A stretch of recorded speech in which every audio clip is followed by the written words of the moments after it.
Well, it's all but confirmed Kylian Mbappe is leaving PSG and he's set to fulfill his boyhood dream of playing for Real Madrid. So I have moved Mbappe on Football Manager to Real Madrid starting as of the 1st of July 2024 to see if we can make Kylian Mbappe the best player the world has ever seen and to see if we can break Zinedine Zidane's record of 3 Champions Leagues in a row.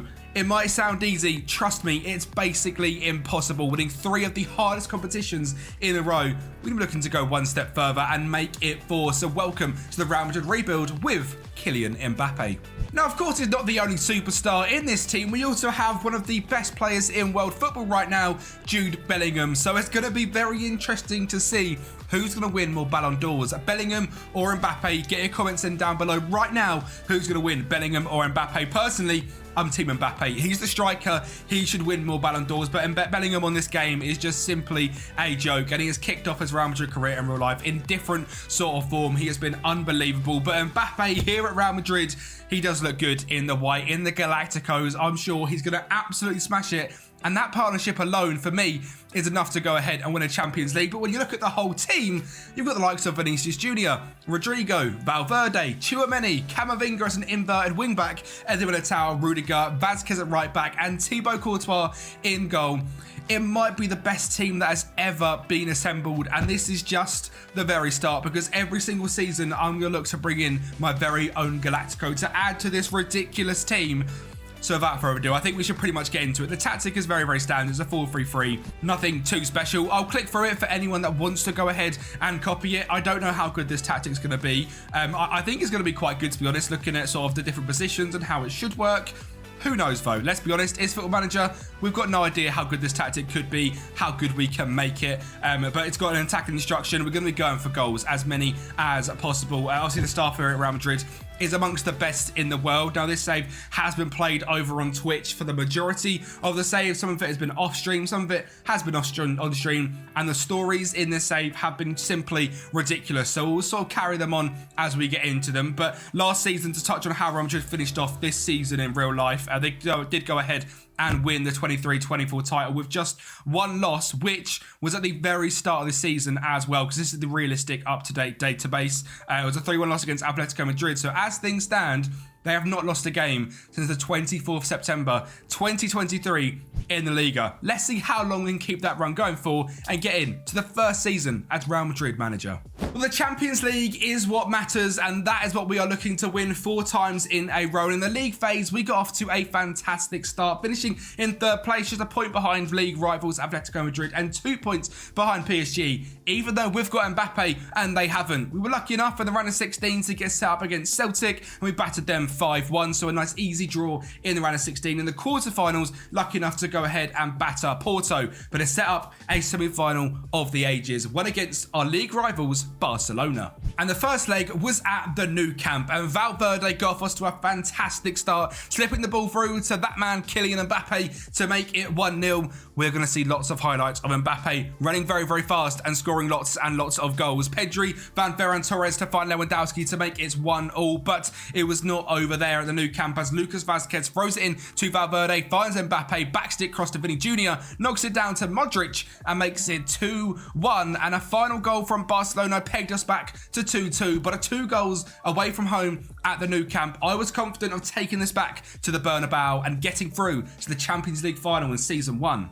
And there's a certain little Brazilian wonder kid we haven't mentioned just yet who's going to get us off to the perfect start. And this one, of course, it's that man Endrick, putting us 1 goal ahead. And as Barcelona look to play out from the back, Vinicius Jr. poaches the ball away from Koundé, blasts into the 2-yard away from the goalkeeper and batters it home for 2-0. And we weren't done because Vini Jr. finds Camavinga. Ball is cleared to Ferland Mendy. He wants a slice of the pie. A screamer from 30 yards makes it 3-0, 5-2 in aggregate. And we were through to the Champions League final, where, of course, we were up against Manchester City. The clash of titans, Haaland versus Mbappe, Bernardo Silva versus Jude Bellingham, and Bernardo Silva got City off to a fantastic start, making it 1-0, but we had a player of our own who was very, very special. Vinicius Jr. finds Jude Bellingham, and he wins that battle to make it 1-1, and the 2 superstars had scored a goal each already, and Vini Jr. wasn't done there. An unbelievable over the top to Kylian Mbappe to slide it past Ederson, and our superstars were coming out on top until the 83rd minute.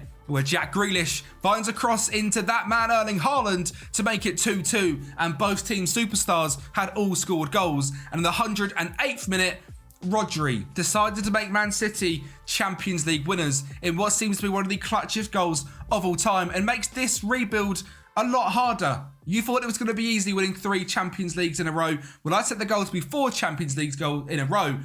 And now we've got to win 4 in 4 seasons. That is left in the rebuild. So there is going to be some serious Galacticos going ahead and being signed. Now, we did win the Copa del Rey 3-2 here against Barcelona. And we also went ahead and beat them 3-1 in the Supercopa de España. Now, I'm not going to be touching too much on these competitions. We are the best team in the league by quite some distance with these brand new signings. And every season, a brand new Galactico to make that Champions League goal even realer. So we're not going to be looking at concentrating them too much. It's not that impressive.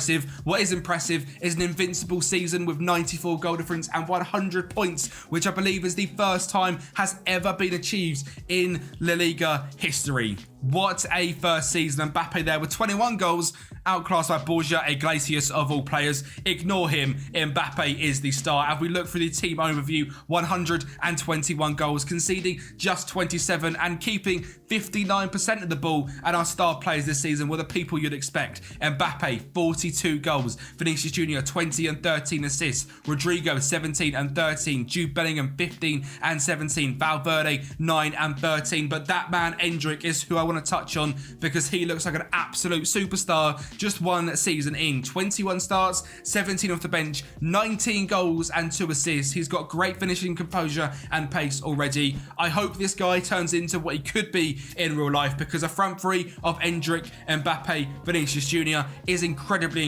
exciting, and that leaves the likes of Rodrigo and Arda Güler on the bench, which is even more scary as to how good this Real Madrid side is. But Endrick looks like a superstar, and genuinely over the course of this rebuild, he's going to become one of the best players in the world. Now, Mbappe wasn't the only signing we made last summer. We also brought in Endrick's pal, Luis Guilherme from Palmeiras. He's got fantastic potential, great flair, great pace, dribbling, crossing, etc. It was just a nice little storyline on stream, really, to bring in Endrick's good pal, Luis Guilherme. And finally, the last player we signed was Leny Yoro, a fantastic young centre-back who is absolutely smashing it in real life. 16 determination, 16 jump and reach, fantastic defensive attitudes, but this guy is going to get a massive buff on the winter update, and when that winter update comes out, the content here on the Kempi channel is going to be absolutely incredible. So make sure you are subscribed to the channel. There is around 80% of you that are not subscribed. If you enjoy these videos and you like what we put out here on the channel, subscribe to the channel. 7.5k by March is my goal. Make sure we get there. Subscribe to the channel. It helps me massively and makes my dreams come true.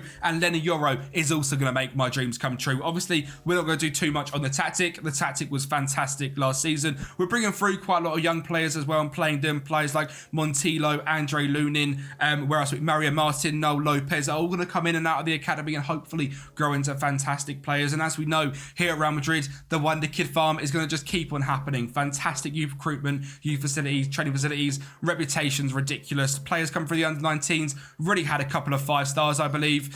Juan Sanchez as a 16-year-old striker looks absolutely ridiculous with 10 finishing, 8 composure, but 16 first touch. Give me pure Raul vibes, even with the haircut as well. But let's get into Season 2 and see what Galactico is here to come in next. Can Antonio Silva be a Galactico? I think he could be. Again, looking like one of the best young centre-backs in world football. Here on Football Manager, he's extremely consistent. He has unbelievable defensive work and 16 natural fitness, 15 determination, 16 caps for Portugal at 21 years of age at a price point of £56 million after having back-to-back 7.1 and average up seasons. Unbelievable player on Football Manager, could be a ridiculous player in real life as well. And again, very Real Madrid, Portuguese, young. I can just feel Antonio Silva ending up there as well. Another player we've picked from the Portuguese league is Ivan Fresneda, back in Spain after leaving Real Valladolid to join Sporting. We've decided to make this guy our starting superstar right back and replace Vasquez and Dani Carvajal. Young, just 20 years of age, a value of £70 million, consistent, very quick, very good defensively, but also unbelievable goal going forward. So welcome Ivan Fresneda and Antonio Silva as the two main signings. There's a few little signings coming in, like Adam Asnu, another Spanish player that had left Barcelona to go and join Bayern Munich. Well, guess what? He's now in Madrid, Real Madrid, a fantastic young left back at just 19 years of age. William Clem is our next signing. If you've not seen the Copenhagen rebuild, that absolutely banged and you guys seem to absolutely love it. This guy we had for one season and dipped to a team like Real Madrid. So we've decided to be the Real Madrid and get one of the best wonderkid DMs on the game here at Madrid. A fantastic 20-year-old Danish central defensive midfielder. Marcos Leonardo is the next one, also from Benfica. Purely a rotation option, can play left wing or in striker. Young, Brazilian, fits the Real Madrid vibe very, very much. And the last one is also from the Portuguese league. I didn't realise how much I poached them. Is Roger Fernandes, 19 years old, Portuguese, 18 flair, very quick, very good dribbling. Ronaldo vibes, purely Ronaldo vibes, pure pace, pure flair, great at dribbling. Let's see what he can turn into as well. In terms of sales, there wasn't too many. Ferland Mendy ended up leaving the club to go and join Al Hilal on a free contract. He's now on £975,000 a week. I'm sure he's enjoying his time in Saudi Arabia. That is it in terms of sales. That is it in terms of incomings, which means our tactic is looking like so. With Courtois in goal, Fresneda, Eder Militao, Rudiger, Camavinga as the back four, Tchouameni in DM, Bellingham and Valverde in centre mid, Endrick, Vinicius Jr. and Mbappe. It doesn't even stop there because the backups are ridiculous. Andre Lunin, Jesus Fortea as our backup right back as a wonder kid through the academy. Yeni Yoro, Antonio Silva, a fantastic young centre-back partnership. Adam Asnu, William Clem, Arda Güler, Toni Kroos, Rodrigo, Roger Fernandes, Marcos Leonardo, Montillo, Ramon Soler, Luis Guilherme, Juan Sanchez, Victor and Menendez. The quality here at Madrid is simply ridiculous, but we need to go ahead and lift that Champions League trophy to complete the goal of winning 4 in a row.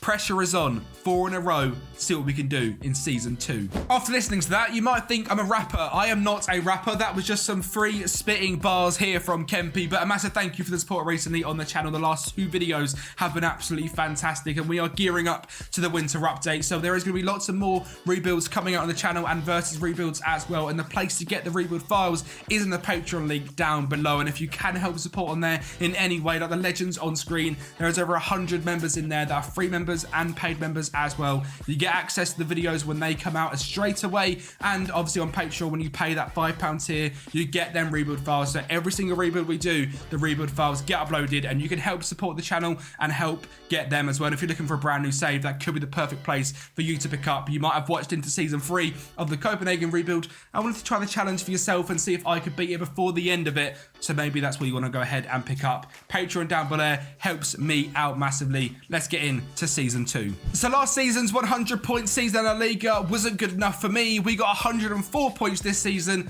101 goal difference, and Mbappe took not winning the Golden Boot personally and decided to go from 21 goals to just the 43 goals.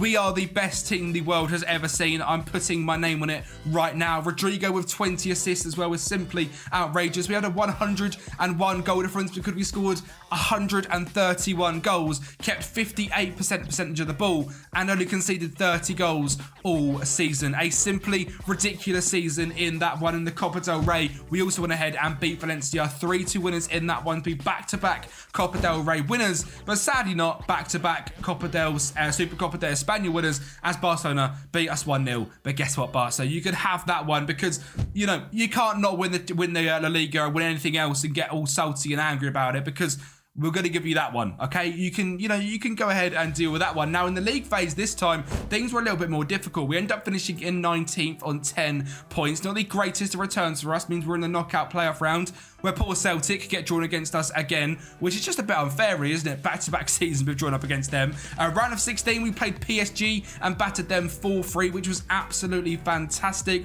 Before setting up the quarterfinals against Chelsea, we won 6-2 on aggregate with a convincing 4-0 win at the Bernabeu to set us up into the semi-finals, where I was going to show you the highlights, but we got incredibly nice facing up against Nice. We managed to scrape through, 4-3 winners on aggregate thanks to an 86th minute Federico Valverde goal, and we were into the final of the Champions League in back-to-back years. And of course, there was only ever going to be one team standing in our way, and that is Real Madrid, with Elise finding Pepe at the back stick to make Real Madrid 1-0 leaders in the 69th minute before the 90th minute, where a ball over to Vinicius Jr. Junior goes one-on-one, blasts it past Edison to make it 1-1 and sends the game to extra time with Vinicius Junior put on the performance of a lifetime. He's playing up front for some reason due to injuries. He goes ahead and blasts it home for 2-1 to get his second of the game. William Clem in a Champions League final finds Valverde on the left-hand side, gets it into Vinny Jr. That's a Champions League hat-trick in the 119th minute. And we tried to, make things a little bit more interesting. Courtois gave the ball to Haaland, who almost bottled it, but made it 3-2 before Vinicius Junior decided he wanted to put his final stamp on the game, getting his 4th goal in a Champions League final, an extra time hat-trick, a cheeky chip to finish things off. And we were down to 10 men after Mbappe got sent off. So thank you, Mbappe, but Champions League is here at Madrid, and Vinicius Junior scores 4 goals in a Champions League final.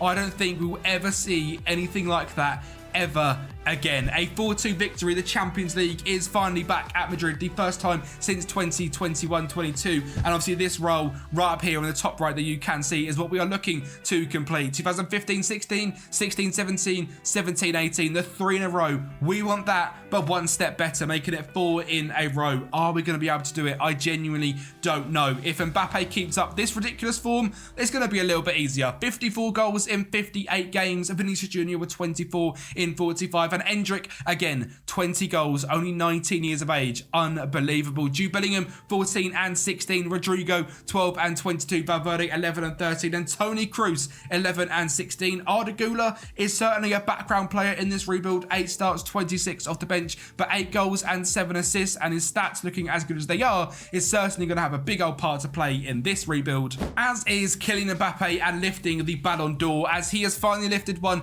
in the 24-25 season. The first for the Frenchman. He is very excited. Hopefully we can continue to add to that one. His arch nemesis Erling Haaland coming in 2nd place, and Bukayo Saka in 3rd place. Wasn't the most interesting thing though that happened in this Ballon d'Or ceremony, as somehow we didn't have anyone win the Copper Trophy. Endrick has just scored 20 goals in a Champions League winning season, and scored 19 in the season we got to the final of it and won a domestic treble, and was not even put up to the task. It was one of Diamande, Scalvini and Hugo Larsson. Maybe this is just our scouting for next season. Now, I've not touched on finances at all so far in this rebuild because, to be honest, money comes off trees here in Madrid, and we've got £253 million in transfer budget, and I'm not proud of it. There's £7 million a week to spend on wage budget. We are breaking all sort of financial barriers. This realistic rebuild, well, this isn't a realistic rebuild in any way, shape or form. This is about pure fun, pure vibes, and seeing how many trophies Mbappe can win at Real Madrid in just 5 years. And if with Mbappe,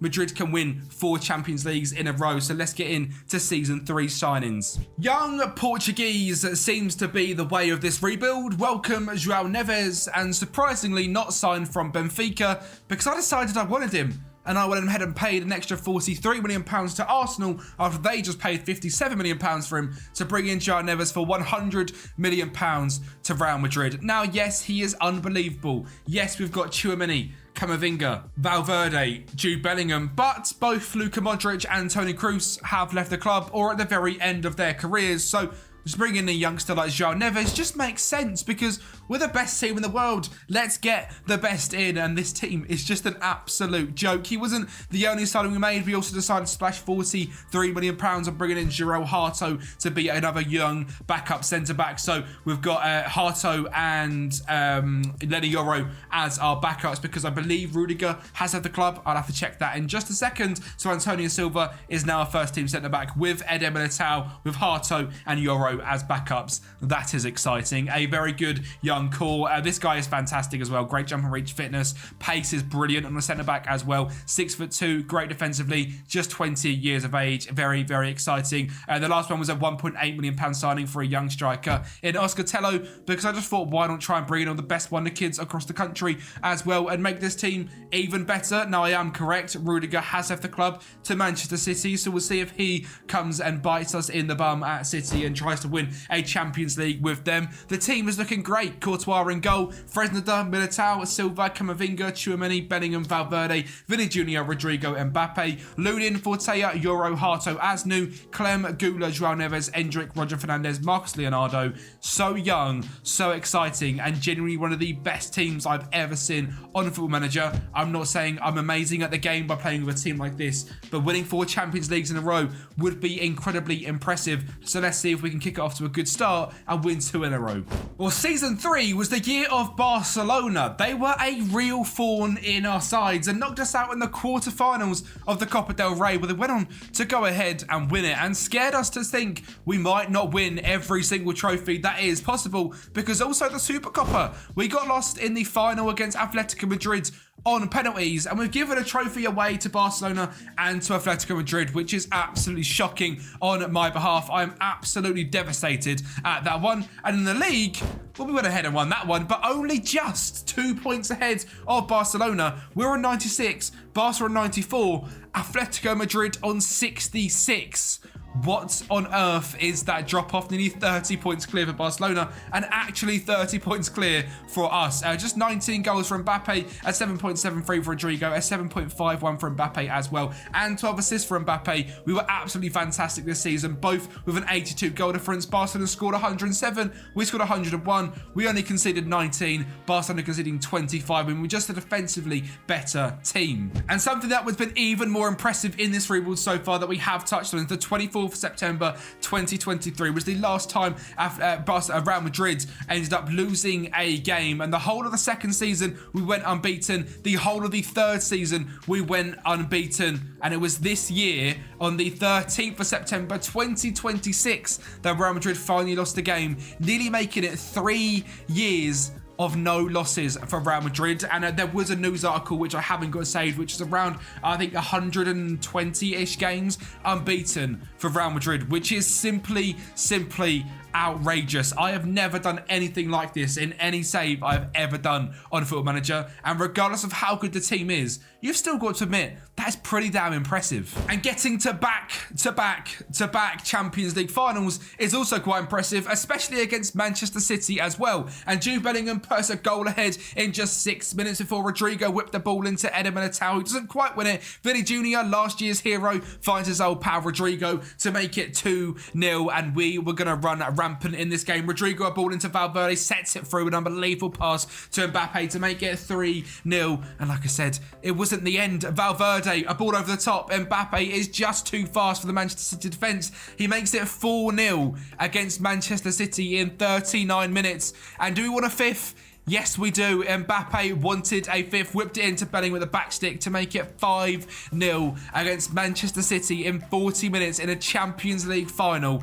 Embarrassing for Manchester City. They are going to go ahead and get a goal back from Zakagini in the 42nd minute to make it 5-1. And guess what? A 5-2. Bernardo Silva to Sergio Milinkovic-Savic finds that geezer De Bruyne. He makes it 5-2, but it wasn't enough. 5-2 winners, back-to-back Champions League finals against Manchester City. Can we play you every week? Was going out of the stadium here at the Stade Denis in the Stade de France, and we were absolutely buzzing. Back-to-back Champions League winners, 3 finals in a row. If we were to go ahead and do this, it would be 5 finals in a row and 4 winners, and we were off to a fantastic start. The team is just playing outrageous. Endrick this season, 24 goals and 7 assists. We look at his stats. They've grown a little bit from last time. He's now 20 years old, 4 caps for Brazil and a goal, 16 finishing, 15 determination, ridiculous pace, and actually looking at his development and his progress in every single attribute since the start of this rebuild, he has grown just a little bit, pretty much 2/3 in every single attribute. He has been fantastic, as had Jude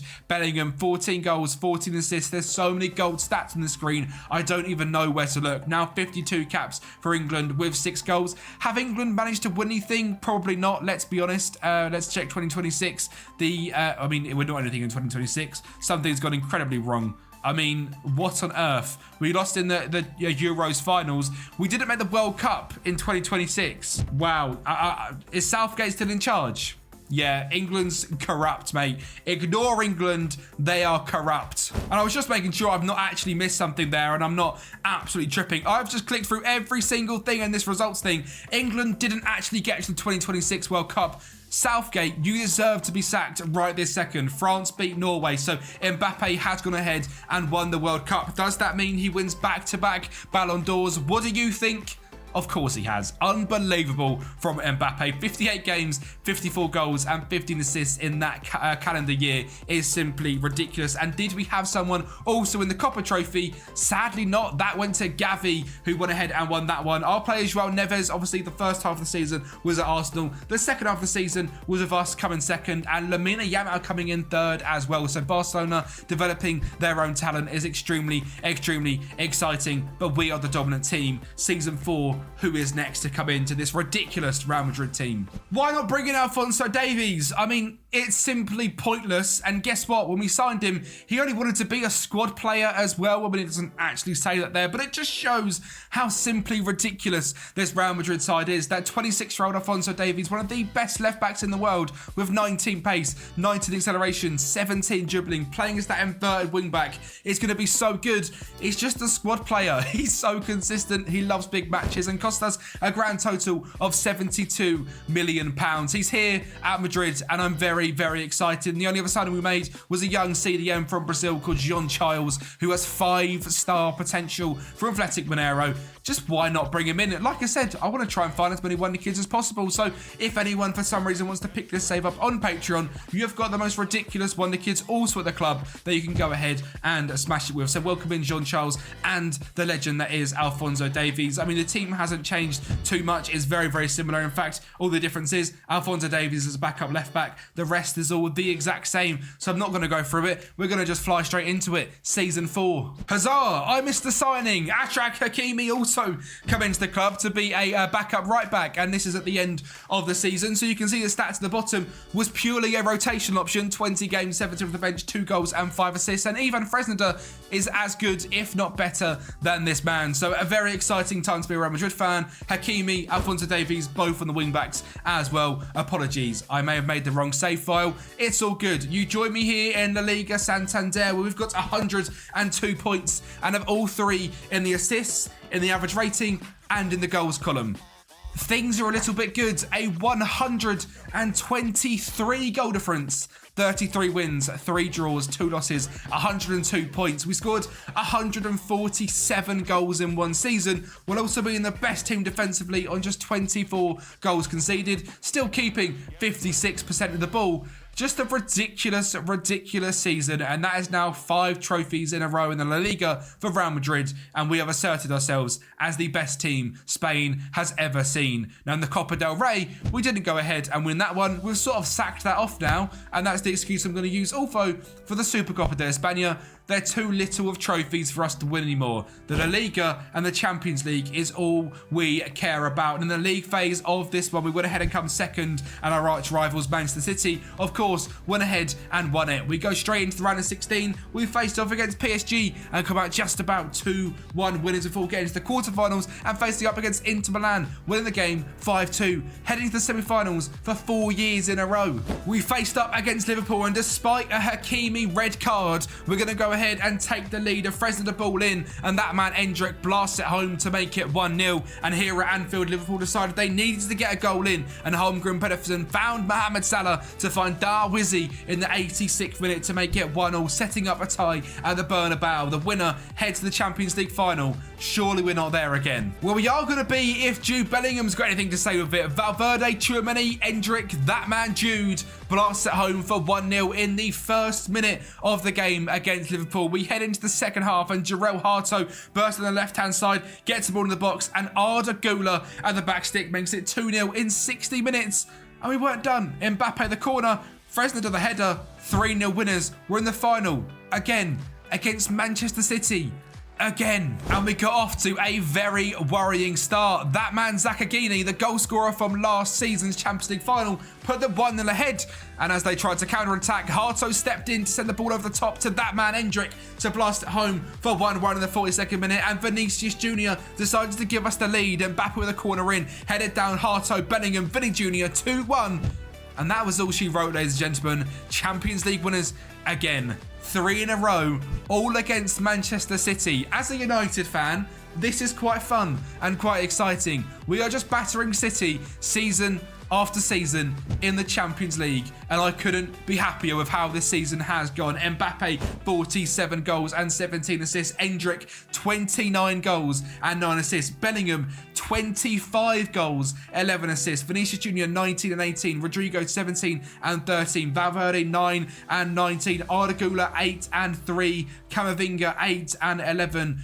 We're just ridiculous. We're progressing into one of the best teams the world has ever seen. And quite simply, I don't need any signings anymore. I have built this team to be one of the best teams we'll ever see in the history of planet Earth. So season 5, I'm so confident of making this 4 in a row because we have just matched Zizou's 3 in a row. I'm not going to do any signings whatsoever because it's simply not fair. Mbappe has won 3 Ballon d'Ors in a row, and we've finally got a winner of the Copper Trophy as well, with Endrick winning that one. So we are the best team in the world, winning every single competition, winning the Ballon d'Or, the Copper Trophy, the Champions League, the La Liga with plus 100 points in every single season bar one. So signings would just be rude. So let's fire straight in. The end of season 5. Are we going to win 4 Champions Leagues in a row? Well, a redemption arc. The Supercopa de España, the biggest trophy in Spain, we say. We have now won 2-0 against Atletico Madrid, finally lifting that trophy the first time since 24-25. It doesn't mean a lot, but it's something. And a 6-0 win in the final of the Copa del Rey also means we're winners of this one in 28-29 for the first time since 25-26. We're on a mission to leave Spanish clubs with absolutely no trophies. So the La Liga Santander, 106 points, 115 goal difference, 35 wins, 1 draw, 2 losses, and no Kylian Mbappe in the top charts. Now you might be wondering, what on earth is going on? Well, Bellingham scored 26 goals, Endrick scored 19 goals, and Mbappe is nowhere to be seen because on the 14th of October, Mbappe broke his leg. So for this whole season, until really the end of March, start of April, we had no Mbappe due to a broken leg and still pulled off the treble in Spain. The La Liga, the Copa del Rey and the Supercopa de España. But did we manage to keep ourselves strong in the Champions League? We blasted through the league phase with 21 points, a point behind PSG this time, leaving Man City in our dust. They're in 3rd place on 19. We head to the round of 16. We got luckily faced up against Galatasaray. We absolutely smashed them and headed to the quarterfinals, facing up against Inter Milan, winning 4-2 against them as well, setting up a semi-final against Bayern Munich. A boring 1-0 victory. A final here you can see against PSG. No Man City in sight. It was going to be a different task if we were to lift 4 in a row. And the unthinkable got off to a fantastic start. Fede Valverde down the right finds Rodrigo, ball in the box, and Jude Bellingham blasts it home to make it 1-0. Mbappe back in the team finds Tchouaméni, Fresida, Rodrigo, back to Rodrigo, into Vinny Jr. 2-0 just before half time, and PSG capitulate. A red card for them is absolute misery, and we're going to go ahead and swarm them. Mbappe, Bellingham, Endrick all linking up 3-0. PSG weren't done. In the 90th minute, they decided to turn up. Ugarte scores to make it 3-1. But we know we couldn't leave this reboot of us not scoring the final goal of the challenge. So Bellingham finds Endrick, the man to cap it all off. A 4-1 victory in the Champions League. And as we click on that lovely Champions League trophy, it's 4 in a row for Real Madrid, something that has never been done before. The famous Zinedine Zidane got 3 in a row between the years of 2015 and 2018, and the famous Kempi XI with 4 in a row between 2025 and 2029. A task which I didn't think was possible, but here it is. We've completed it. The likes of Endrick, 40 goals and 18 assists in 40 appearances. Jude Bellingham, 39 goals, 18 assists in 42 games. Might be the best player I've ever used on FM. Mbappe, 23 and 27 starts, even with a broken leg. Valverde dropping 20 and 21. Rodrigo, 20 and 18. Vinicius Jr., 20 and...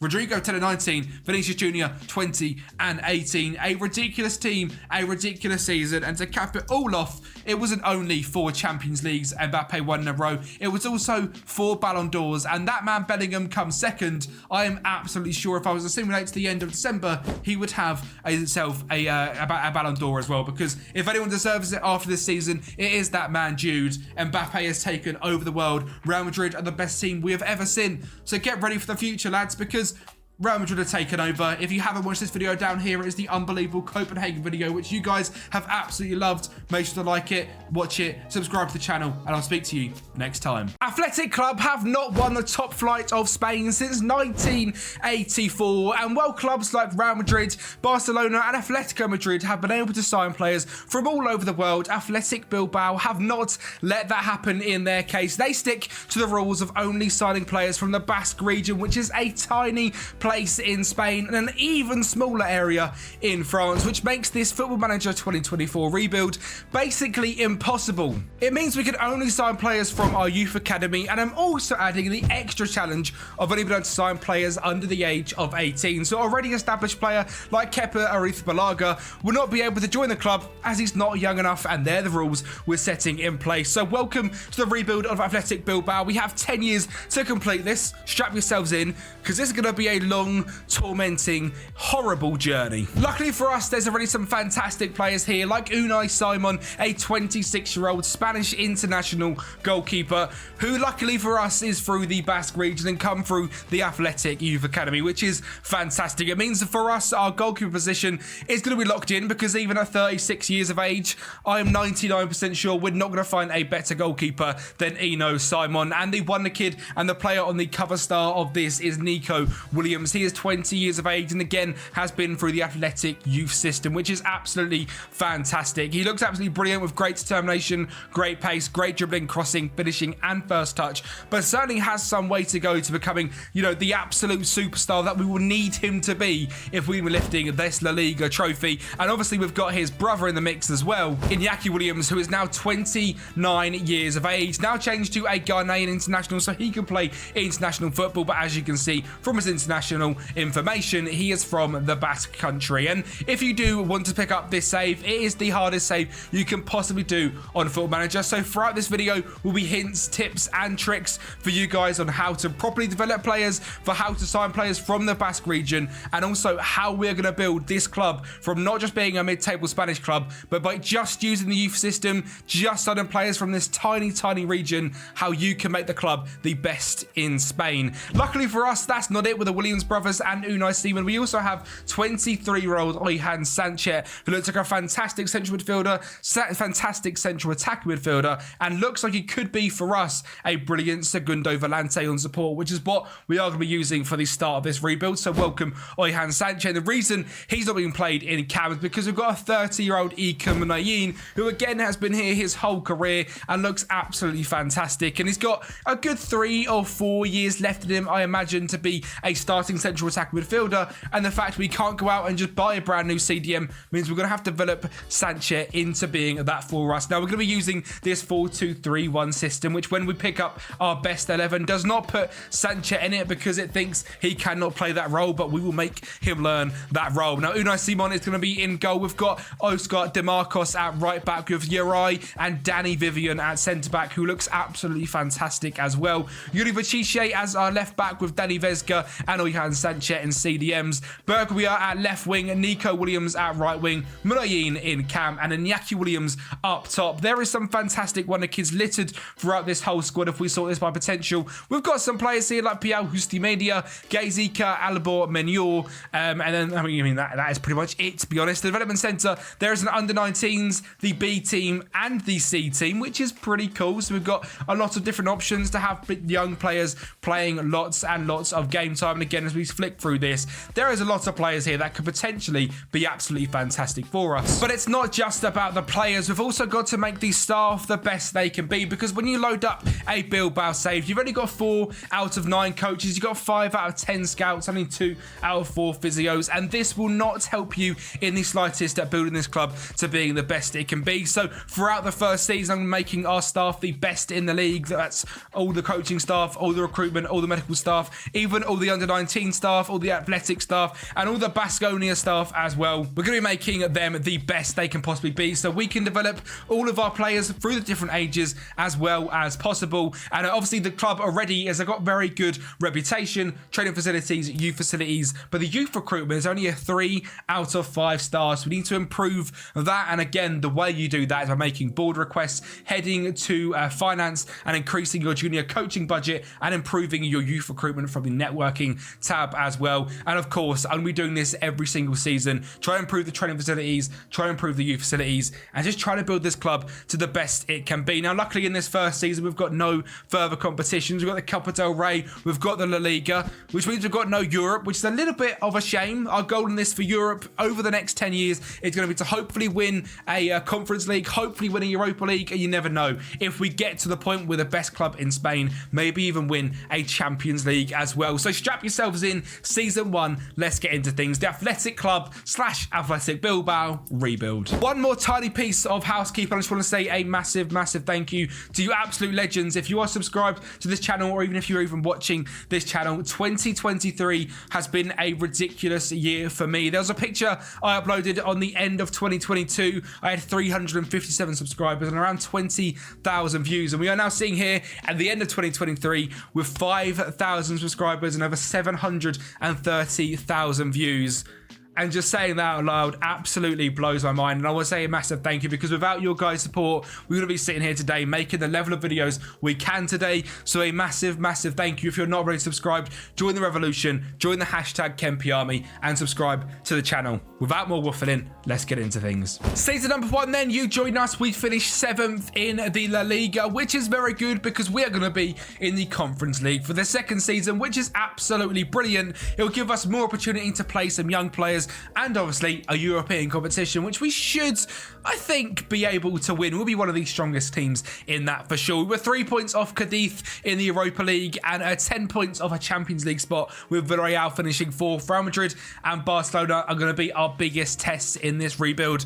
As you can imagine, in our Girona rebuild, we done 5 years. We didn't manage to win the league because them two just simply go toe-to-toe and get about 100 points every single season. As you can see, 95 points in this first season to even come in with a sniff of winning the league. Now, in terms of our team, we're 5th on most goals scored, which is fantastic, but defensively, not very good. And that is going to be a big old issue here at the club, because the centre-backs, we've got Danny Vivian, but the rest of them are all old or not very good potential. So centre-backs could become a problem. We kept a lot of the ball with 56% possession, but I'm very happy with the amount of goals we scored, because that is our strength. We've got players like Iñaki Williams, Nico Williams, Oihan Sanchez, who should be able to create for this club. And we've even got a super sub on the bench in Asier Villabre. Now, I remember this guy probably about 5 or 6 years ago now being an absolute wonder kid. He hasn't quite turned into maybe what he even expected to have been. Maybe he stayed at Athletic Bilbao for longer than he probably should have, because he's from that Basque region and hasn't had the game time, because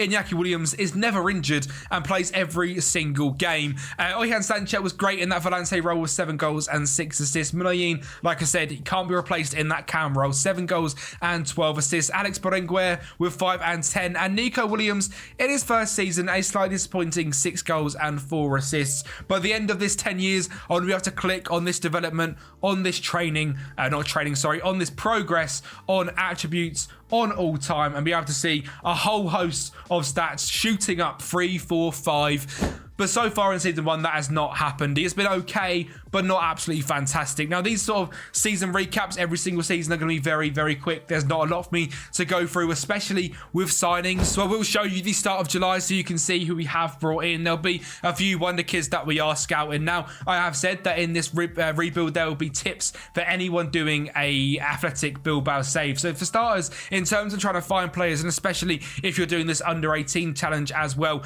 first off, you want to get in your nationality as Basque and under 18. And then what I've been doing for the whole of this rebuild is going through, and as you can see what we're doing right now, and just scouting absolutely every player. Now, there is only 203 players that are willing to come to us that are in the Basque region. So it should only take you a few months, which is why you also need the best staff on the block as well. And as we head to the staff, you can see we have developed our coaching staff to a very high level. The scouts, we're slowly getting there as well, and same for the physios. But at least we now know our players are being trained to the absolute top. And like I said, with this scouting, all you need to concentrate on is this 200 players, making sure you know every single one of them. So if a regen comes through like Julian Vicuña, you'd be able to pick him up instantly. This guy is at Subicia. I'm not sure if we do end up bringing this guy up.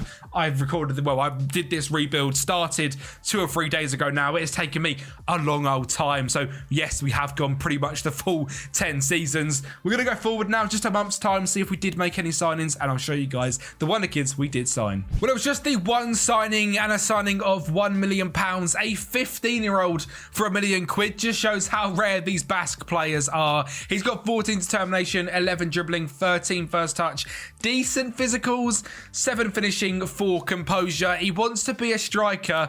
Oscar Mateo, we'll have to see about that. We might end up being a very quick crossing winger. We'll have to see what he turns into, but Oscar Mateo is signing one and the first of this very long rebuild. We're set up in this 4-2-3-1 again. The team hasn't changed too much. There was absolutely no incomings other than Mateo and only a few outgoings, and one of them was actually Danny Vivian, which is absolutely heartbreaking. And as then we realise one thing: all players in Spain have a release clause, and Danny Vivian had a release clause of just £34.5 million, which means he left the club, which makes our centre-back situation even worse. Yuribachiche left on a free contract, as does Mikel Vesga and Ivan Anguelo on a loan deal.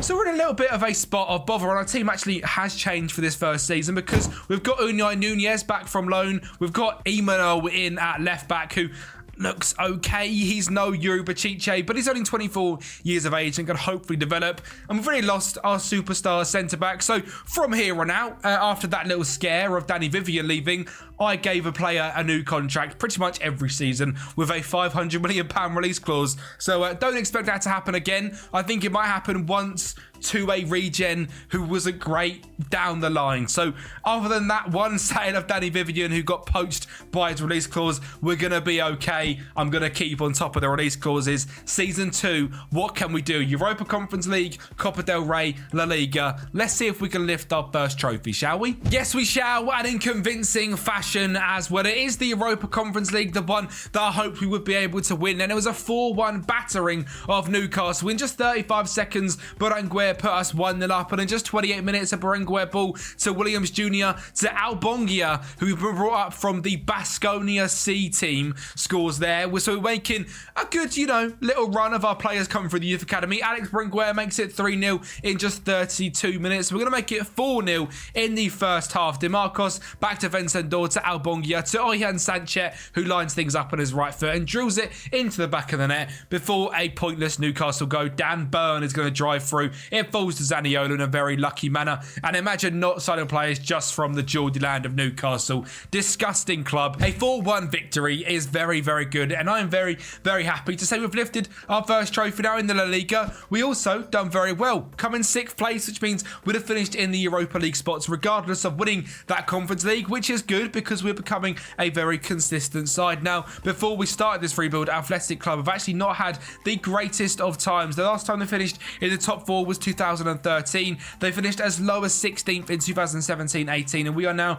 on a steady rise after coming 8th, 7th, and then we've just come 6th, which means we're on a nice upward trajectory. We just have to get to that point before all of our star players retire, like Iñaki Williams, like Uri, like Unai Simon. Hopefully, we can win the league before that happens. We are 28 points off of Real Madrid, which is, of course, a bit of a shame. The Copa del Rey were knocked out in the 3rd round by UD Almeria, which is a bit disappointing, but not the end of the world. Again, you can see in the scouting, we are going through and just scouting absolutely everyone. This is the last time I'm going to show you this whole scouting malarkey because it doesn't change from here. This is all we're going to do. And from this set point on, we're going to be very, very quick with every single season. So you're not going to be able to, take your eyes off the screen. You've got 20 minutes up ahead of pure chaos and drama. 7 seasons to go, or 8 seasons to go. Let's get into it. Season 3. So 3 youngsters are brought in last season with David Bengozia, David Rojo, and Mikel Lilo, all looking fairly decent. Lilo being a young 18-year-old Cam, Rocco being a very good right winger / striker, and potentially the replacement for Iñaki Williams. He's only 17 years of age and has got a long way to go, but can hopefully become our star striker. And David Ben Gottstia is a very good young central defensive midfielder. Again, looks decent. We just have to pick up who we can pick up. In this third season, we ended up coming 5th, finishing in the Europa League spots again. Got knocked out in the semi-finals of the Europa League by Lazio and knocked down the 4th round of the Copa del Rey by Villarreal, which again is a little bit disappointing, but again it shows we've gone 8th was the season before us, 7th, 6th, 5th. We are progressing as a club every single season. And what we did for this season is locked in 2 of our youngsters as well. Iñaki Ochoa is a 17-year-old that has come through the academy already and looks absolutely fantastic. And because he's a centre-back, I've locked him in. We need to make him good ASAP. And if he can play alongside an experienced player like Uri, we're going to be in absolute business. So Iñaki Ochoa, welcome into the centre-back role. And Oscar Mateo, the signing you saw for £1 million from Osasuna, has been locked in at the left wing role where he scored 6 goals and got 3 assists in 32 appearances. As a 17-year-old, I'd say that's quite good. Now, he's a little bit inconsistent, a little bit injury prone, which is a little bit worrying, but not the end of the world. This season, Nico Williams put the team on his back, however. 21 goals and 6 assists, with his older brother Iñaki 16 and 4. Asa Villabre with 15 goals and 1 assist, and Oihan Sanchez in that volante role is progressing into a fantastic midfielder. 11 goals and 16 assists for him. Now, Nico Williams, these stats are progressing very, very nicely, which is great to see. He's starting to get more and more Spanish caps as well, and is now a leading La Liga right winger and close to his full potential. So it's good to see that we're developing him into being an absolute superstar, and the same for Oihan Sanchez as well. He is really progressing and he is now an absolute superstar in this volante role on support. It might not be his best position we could be using him in, but we've got players like Iker Munayin who can play in cam that we need to play in that position so we can get the best out of our whole entire squad. This really is a rebuild like I've never done before. You really have to utilise older players and any players that could be good for your squad. Again, a quick showdown of all these players of 5-star or 4-star plus potential. There is a lot here. They are all playing in the under-19s, in the B squad or the C squad when they're not playing in the first team. And another little Kempi tip: if you have a player training with your first team, he'll develop at a much faster rate than training with the under-19s, training with the B team, or training with the C team. What you can do, like here with all these 4-star potential players that aren't quite good enough, bring them up to the first team, right click on them, go squads, make them available for under-19 squad for 90 minutes, and they will play in every single under-19 game, but be training with the first team players. And that is a really good way to develop players at a very top rate. A quick mention to Gaziaka Albonga Menor. He played in that Conference League final just a few seasons ago, well, a season ago, and he's a very, very good player. If you're doing Athletic Bilbao save, he is in the Baskonia team. 4-star potential, extremely consistent, and as a centre midfielder, 18 games, 26 off the bench, a 6.91 average rating. You really can develop this guy into a very good La Liga centre mid. So keep an eye out for Gaziaka over the course of this rebuild. Let's go into season 4. 2 out of the 3 European competitions have been ticked off the list, and this one was won from a 60th minute header from Iñaki Ochoa. The centre-back that we locked into centre-back last season is becoming an absolute superstar for us, and he's lifted us a Europa League final, which is absolutely brilliant. Last season, we were semi-final by Lazio. This season, we're beating Monaco in the final, and I'm absolutely buzzing with that. The team was Unai Simon, Unai Nunez, Iñaki Ochoa, Uri, Imanol, Beñat Parados, Unai Vencendor, Alex Berenguer, Mikel Castro, David Rojo, and Iñaki Williams. And there might be some players in there that you actually don't recognise, because for the first time, we made a whole host of signings. Mikel Castro was the central attacking midfielder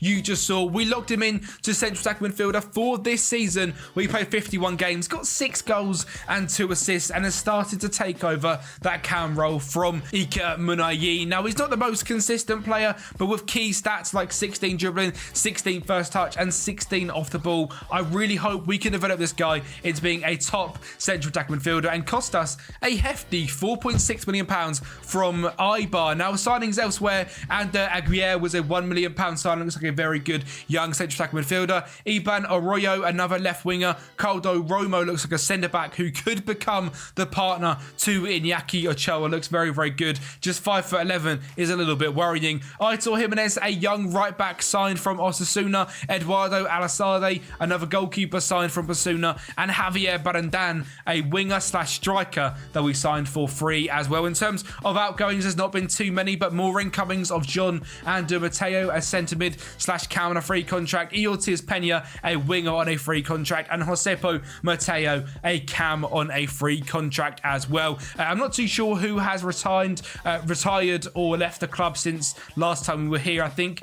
a few players did a few seasons ago. They did indeed, like Oscar De Marcos has left the club, Aitor Paredes as well, Iñigo Luque has also left the club. So a few players on the outgoings, but this season overall was very, very good. Not only did we win the Europa League, we also finished 5th, which again is another progression or a side possibly, which is very, very good to see. 67 points, just 1 point off getting into the top 4. We would have qualified for the Champions League anyway, just the coefficient rankings being heavily in Spain's favour, which is great. Jude Bellingham, however, might be the best player I've ever seen. 23 goals and 16 assists. Means this Real Madrid side just got 104 goal difference and 103 points. Ridiculous. 119 goals scored.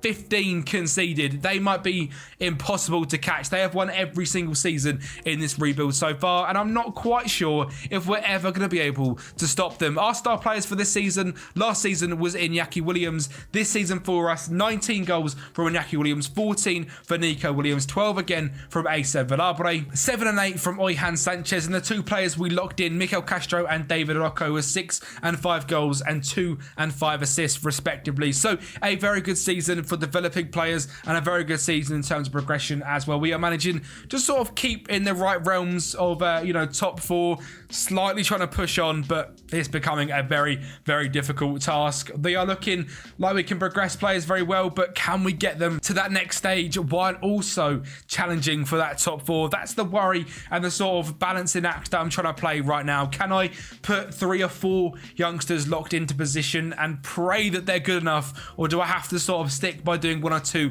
a season so we can develop at a more slower rate, and maybe by season 10 we are pushing for that title / hopefully lifting the title. So that's what we're gonna have to see up next. We are doing everything we can to keep improving this. As you can see, there's not even anything we can sort of ask for right now. We've asked for it a million times. We have now got 5-star youth recruitment. That was just 3-star at the start, so obviously pushing that has been very, very helpful. 4-star youth facilities, I'd like to get that to 5-star, and 4.5-star training facilities is also absolutely fantastic. Season 5 is up next. And with season 5 comes an absolute humbling, getting knocked out in the league phase of the Champions League. We come 26th, and not a very good showing at all, which is slightly frustrating, but also not the end of the world. I mean, we were never going to win the Champions League. We were nowhere near good enough for that. But the good news is that we finished 6th in the La Liga, meaning, again, we are qualifying for Europe, which means every single season so far we have qualified for Europe. Real Madrid with 98 points and Barcelona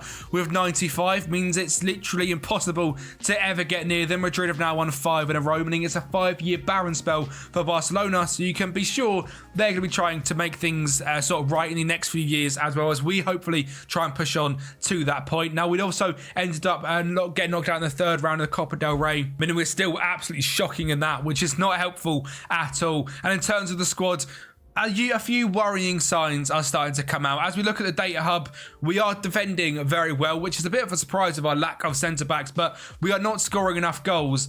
And that's because now Iñaki Williams and Acer Villabre are both 2.5-star players, which means a brand new striker.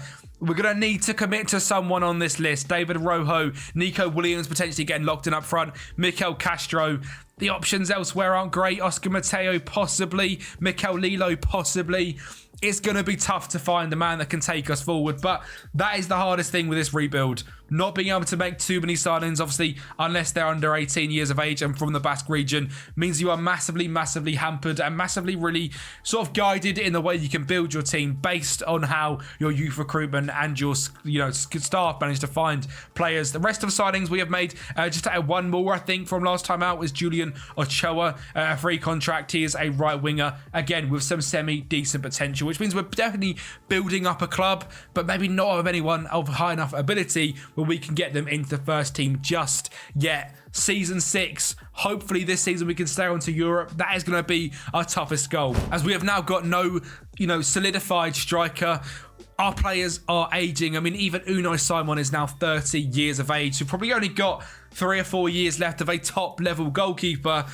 It's do or die situation. Season 6 is the season that we do. We come 4th, and 74 points is absolutely fantastic. Now, you can see at the top of the screen a 107 point scoring system from Barcelona is ridiculous. 35 wins, 2 draws and 1 losses, and second place Real Madrid with 98 points. Not winning the trophy is an absolute travesty.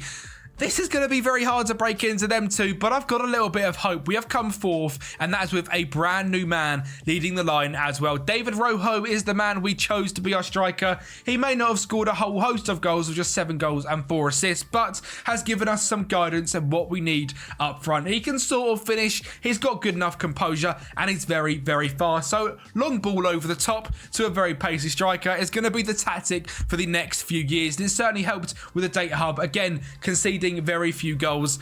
I say it helped. We hardly scored any this season. We were very poor in the data hub there, but we were okay, all right? We're getting there, and we're building as a club. I mean, when you actually break it down into this, that is an awful, awful season. Nico Williams only with 8 goals and 6 assists. Oihan Sanchez 10 and 6. Mikel Castro 11 goals and 3 assists, and Iñaki Williams with 12 and 3. Mikel Castro 11 goals is fantastic in Cam. He is going to be so pivotal to us actually becoming a good side. A signing, remember, of just 4.6 million from Ibar. I am buzzing to have Mikel Castro in the team because he gives us a little bit of quality in Cam and replaces the probably now retired Iker Munayim, which is brilliant. I mean, as we head to release players, Luis Bilbao has just gone, Asa Valabre, Gorta Gazrekia, Alex Berenguer, Benyat Parados and Benyat Guren have all left the club on free contracts. So Alex Berenguer didn't really develop as high as I wanted.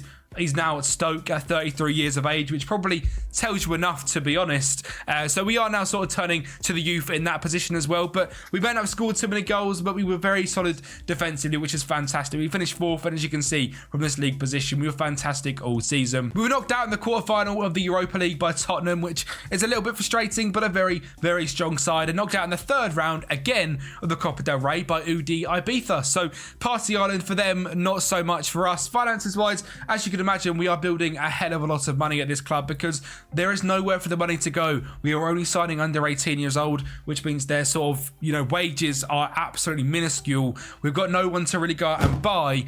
So really, we're just going to keep going on the season. So next season comes up, and our hopes of winning La Liga come tumbling down because, yet again, a 95 plus point season, 99 for Real Madrid this season, gives us absolutely no hope of ever catching them or Barcelona. We have finished 5th on 63 points, which means we're back in the Europa League, which is probably our level at the moment. We got 3rd round in the Copa del Rey, again by Espanyol, and round of 16 in the Champions League by Liverpool, which I can take on the chin. I mean, a 10-3 battering is a little bit rough. They hate 8-2B Athletic Club in this one, which is a bit of a shame, but we move on from that. It's not the end of the world. Goal scoring again seems to be an issue. David Rocco with just 13 this season in 44 games. Nico Williams is struggling, not having his older brother about because he scored just 11 and got 7 assists in 30. Oscar Mateo, 10 goals and 7 assists, is looking like he could be our star striker instead, as he has been now moved to the striker position and the other guy has been kicked off to left wing because Oscar Mateo, the signing, our very first signing in this rebuild, is developing very nicely as well. He has got 13 finishing and 12 composure and great pace, but even better determination, and maybe he is the step up on striker that we need. You can really tell I am scraping the barrel for a striker at this point, and I am sort of running around in a million different directions trying to find someone that can take us to the next level. I mean, we might as well do a little squad view because we've not done this in a few seasons. It's Unai Simon in goal, Nunez at right back, Imanol at left back, Uri and Iñaki Ochoa at the back. That hasn't changed in a very long time. Vincendor and Sanchez in DM also hasn't changed in a long time, with Castro and Cam, Nico Williams at right wing, Rojo at left wing, and Mateo up front. We are starting to get into a pattern. The back 7 isn't going to change. Nico Williams isn't going to change, but finding the 3 that make us tick up front is becoming you know, sort of the chokehold of developing this team onto the next level. We've still got players like Inaki Williams kicking around at the club, but as you can see from their reports, he's now a 2-star player and actually retiring at the end of this season, which is a little bit frustrating. Lots of young players of great potential, but they now need to reach that potential and become the absolute superstars they could be. That would be the absolute dream. We've got a central midfielder here that looks brilliant in Iker Eseniola. Hopefully he can become sort of maybe a pivot that can develop into a 6, which means we can move into a 4-3-3. That could be the unlocking role in this whole system. Season 8 is up next, back in our trusty Europa League. How are we going to do? Well, we do lift our 3rd trophy of the rebuild and our 2nd Europa League of this rebuild as well. David Rocco with goal number 1 in just 8 minutes puts us a goal ahead of a very strong set Chelsea side. Eban Yold on the left-hand side gets it in to Castro with another pass into Nico Williams to score in a final for Athletic Bilbao. Is an absolute dream come true. Zico, Haraldsson and Zico link up for a 2-1 for Chelsea, but it was not enough to beat the mighty Athletic Bilbao, and we seem to be very, very good in Europe, especially sort of the minnows of Europe. The Champions League is a little bit of a different story, but the rest we seem to be doing quite well in. And this season we not only won the Europa League, we also put on an absolute show in the La Liga Santander. We were the 3rd best team on 75 points. Now, yes, Real Madrid got 92 points and Barcelona got 100, and they also finished with another 103 goal difference season. But we're getting there. We're slowly building. There is now regens coming through at both Barcelona and Real Madrid that are simply outrageous, like Elife Lefebvre. I mean, what even are you? He's got a £200 million value. He's French and come through the Colombian league, so you know he's an absolute weapon. He signed for 93 million to Real Madrid last season, scored 15 goals in his first 12 games. So that's the sort of caliber of player we're up against at Real Madrid. And Pedro Squillace is someone that got 16 goals and 20 assists. With 20 finishing, 17 composure, and outrageous pace, an Argentinian sign from River Plate. Again, these are the sort of caliber of players that we're up against, where we've got players like David Rocco running down the line, who is decent, but not quite at their level. He is now worth £70 million and has made 150 caps overall with 48 goals. And this season, scored 28 goals and got 13 assists in 47 appearances. So I'm slating your boy David, but he was actually very, very good this season. He wasn't the only player as well that took up to that next level, with Nico Williams 19 goals and 14 assists, and Oscar Mateo, our very first signing, with 18 goals and 5 assists, meaning we're locking in that cam position of Mikel Castro, left wing of David Rocco, and striker of Oscar Mateo. Eortiz Peña is someone that's come through the academy as well and looks very good. 17 goals this season, a very good sort of winger off the bench. And of course, our old trusty Oihan Sanchez with a double-double in 10 goals and 14 assists. We are certainly developing very well, but season 8 seems like a turning point because we even got to the semi-final in the Copa del Rey. We were knocked out by Real Madrid in pretty embarrassing fashion, losing 6-0 overall, but we did end up doing very well in every single competition. So can we do it all in season number 9? Well, I tell you what, ladies and gentlemen, it is an absolute miracle. We have pipped both Real Madrid and Barcelona to the La Liga Santander title in season number 9. And this is exactly where I am in real life. I'm going to sim season 10 once I've finished editing seasons 1 to 9. I am absolutely buzzing. It is 11 o'clock on the day before you watch this in the evening, and we have finally won the league. You have no idea how long this rebuild has taken me. 95 points, a 50 goal difference, 30 wins, 5 draws, and 3 losses coming against Atletico, Real Betis and Valencia. We were very good against both Barcelona and Real Madrid, where we drew to Barcelona once away from home, but beat Madrid twice and beat Barcelona.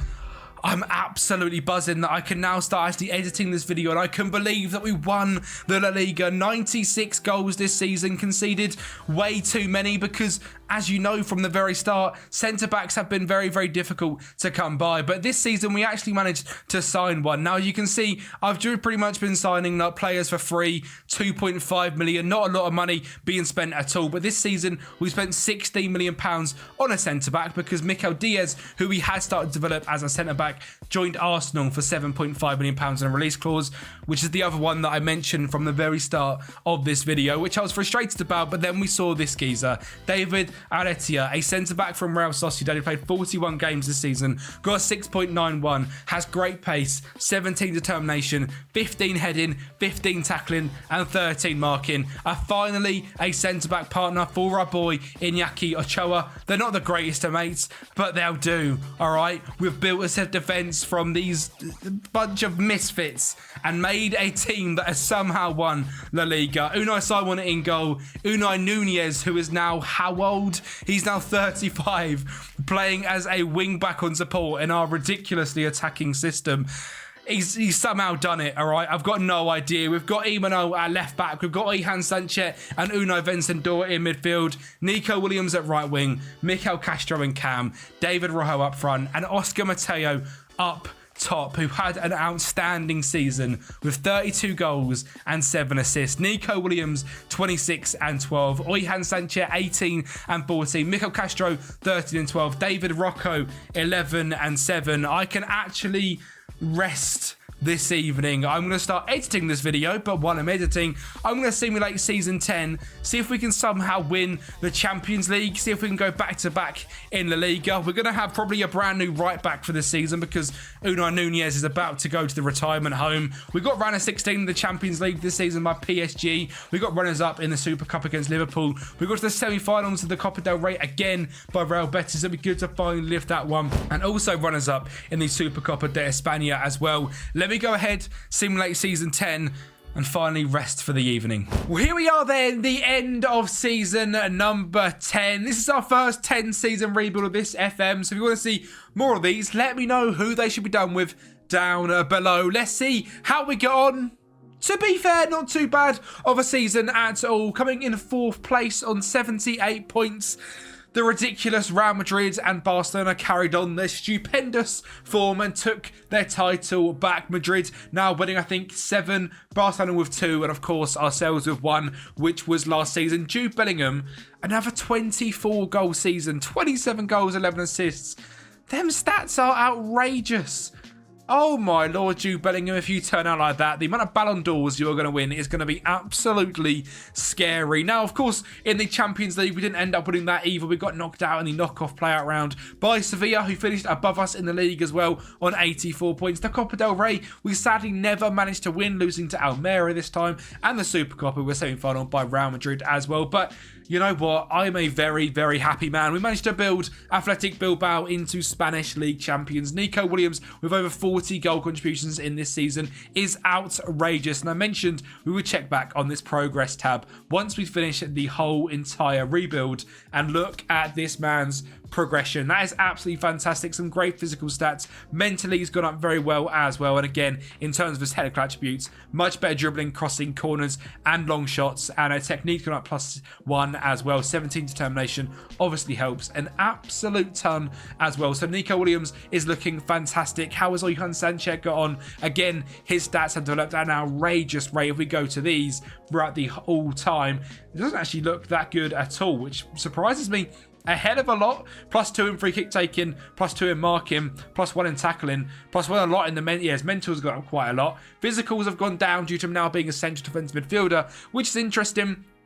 But, you know, a very good progression in terms of the whole team. And I'm very happy with the wonderkids we ended up bringing through. And it's funny that Oscar Mateo, our very first signing of just £1 million, ends up being our star striker at the end, 10 seasons in. So a nice little way to wrap things up. Obviously, this save is available for you guys on Patreon as well. I haven't done a Patreon plug in this video, but if you do want to pick up this Athletic Bilbao save, it's going to be available for you guys on Patreon for £5 a month. We're going to put the first season on here, probably the 5th season on here as well, and the 10th season in a media file link for you guys. If you want to download this save, it's available on Patreon down below. If this is your first rebuild watching of the channel, there are some unbelievable rebuilds on the channel recently, just like our best video ever on the channel, this Manchester United video. Go ahead and watch that one. Barcelona are one of the biggest and best clubs in the world, at least on the pitch, because according to Football Manager, they are in over £600 million worth of debt. And if you believe the reports from a few years back when Lionel Messi was sadly booed at the club for financial mismanagement, it was over £1 billion in debt. So we're here today to fix that. And in my opinion, the only way to do that is to go youth only. Now, you look at this Barcelona team currently, there is some superstars there, like Robert Lewandowski, Rafinha, Frenkie de Jong, Ronald Araujo, Marc-Andre ter Stegen. But what we're going to be doing is selling all of them. From the very start of this Barcelona rebuild, we're going to be ripping this team up from the ground up. We're going to be selling absolutely everyone that is at least not trained in nation. And then from season 2 to season 5, they have to be homegrown at club. And we can sign players because of that rule under the age of 18. So welcome to a Barcelona homegrown at club, youth only rebuild. So as mentioned, we're going to have to get rid of a whole host of superstars. And as you look through this list right now with Lewandowski, Gundogan, Araujo, ter Stegen, De Jong, Joao Felix, Joao Cancelo, Jules Koundé, Andreas Christensen, Rafinha, we're going to have to get rid of absolutely every single one of them. And as I put it back to just the senior quads only that I have got selected, I'm going to clear the team selection, pick our best 11 out of players that we are going to be able to use for this season without doing any signings so far. And the team is looking like so. We have Iñaki Peña in goal, Sergio Roberto at right back, Marcos Alonso and Inigo Martinez at centre back with Alejandro Balde at left back, Marc Casado and Oriol Romeu in midfield with Ferran Torres, Pedri, Gavi and Lamine Yamal leading the line. The benches are full of youngsters. Cocken in goal, Mika Faye, Fermin, Alcaron, Hector Fort, Marc Bernal, Marc Guilly, Pau Cabrasi, Pau Prim, Juan Hernandez, Erman Cospo, and of course Noah Darvic as well. There is a lot of wonder kids here in this squad, and as you saw it by reports, a lot of 5-star wonder kids as well. Pau Cabrasi and Noah Darvic, hopefully over this rebuild, are going to become superstars. I'm telling you now, Lamine Yamal will be the best player in the world by the end of this rebuild. Alejandro Balde is, of course, going to be fantastic as well. Hector Fort is one to keep an eye out, and so is Juan Hernandez. And the way we'll be doing this rebuild is by finding wonder kids to come into the club under the age of 18. Because as I searched this squad and I sort it out by the homegrown status, currently every single player is at least homegrown at club or homegrown in nation. For season 1, that is okay. But Ferran Torres, Inigo Martinez, and Marcos Alonso, arguably 3 of our best players at the club from doing this, are going to have to leave for season 2 onwards, because we're going to make the club homegrown at club only. But also in Spain, they have a rule of only registering 4 maximum non-EU nationals, so we're going to have to keep it to being trained in the EU. Now, we don't have to just sign players from Spain, we can actually untick that and have searching for players of the age 15 to 18. And anyone here that we would sign right now would come into this Barcelona squad and be homegrown at club by the age of 21. So Youssoupha Moukoko could join, Matthias Tell, Arthur Vermeer, a lot of very good players, but I do not want to be too boring and go out and get the best wonder kids. But what I am going to do is simulate to the end of the first transfer window, because I have got it enabled, so I can go through and try and sell all these absolute superstars. I can cancel Joao Felix and Joao Cancelo's loan. We've obviously got a hell of a lot of debt to clear off with £650 million. We've got a fantastic youth facility, as you all know, with 5-star youth recruitment and 5-star youth facilities. And I'm hoping we're not going to get sacked for season 1, because the club isn't going to look fantastic, but let's have a look what it does look like at the end of the first transfer window. And if you guys want to pick this save up from any point, this save file is available on Patreon. I'm going to put in the end of this first transfer window's rebuild file and the end of season 5 available on Patreon. Of course, keeping the rest on my PC, so in case any of you guys want this Patreon file, it is going to be available down there for you guys. It is £5 a month and it helps support me out massively. So if you want to support on Patreon, that is down there, and a massive thank you. Now, I've done a few incomings for season number 1. I'm not sure how good some of them are going to be. Number 1 is Oluwaseyin Odunzi from Nigeria. This guy is from the Remo Stars Club in Nigeria. He is 18 years of age. He is Nigerian, and he looks very good as a young central defence midfielder. He's got great determination and decisions, great first touch, great passing, can tackle, good technique, good marking, and okay heading for someone that's 5'7". His stamina worries me, and he's fairly quick, but his mentals need to grow quite a bit. We're going to be trying to loan him out for season 1, but this could be a little bit of a hidden gem that we have found. So welcome in Oluwaseyin Odunzi. Signing number 2 is certainly not a hidden gem. It is Stanis Adumbo Mazumbo. This guy is from Ajax. He can play play where you can make him play wherever you want to, really. He can come in as a CDM, a centre mid, a cam, or most frequently I see him as a left winger. He has got a fantastic dribbling, determination, bravery, technique. He is a nippy little winger or a very good ball playing central defensive midfielder. So whatever we decide to turn him into, I'm sure Mazambu will be a superstar. And our final signing so far is Santiago Castro. This is an Argentinian striker from Vélez in Argentina. 12 finishing, 12 determination, 11 composure, decent pace, 18 years of age with these sort of stats with 5-star potential. Was pretty much too good to turn down. He cost us just £4.5 million, and we haven't spent a lot of money, given as we look down this for sale list, we have sold a lot of players. Lewandowski's at the club to Al Ittihad for 15 million. Frankie de Jong has gone to PSG, as has Christensen. Rafinha's gone to Manchester City. Araujo's gone to Liverpool.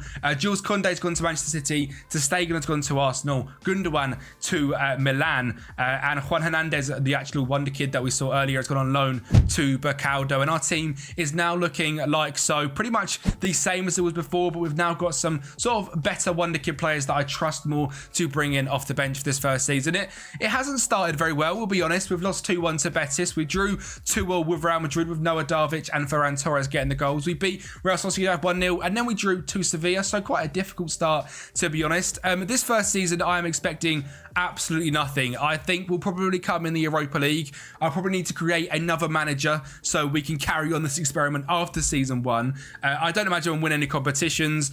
It's going to be an absolute struggle, but I am very excited to see how this whole host of wonder kids turns this Barcelona side into the £600 million of a debt into one of the best teams in the world in just 5 years. So we'll go forward to the end of season 1. It's going to be a painful sight, but we'll get it underway.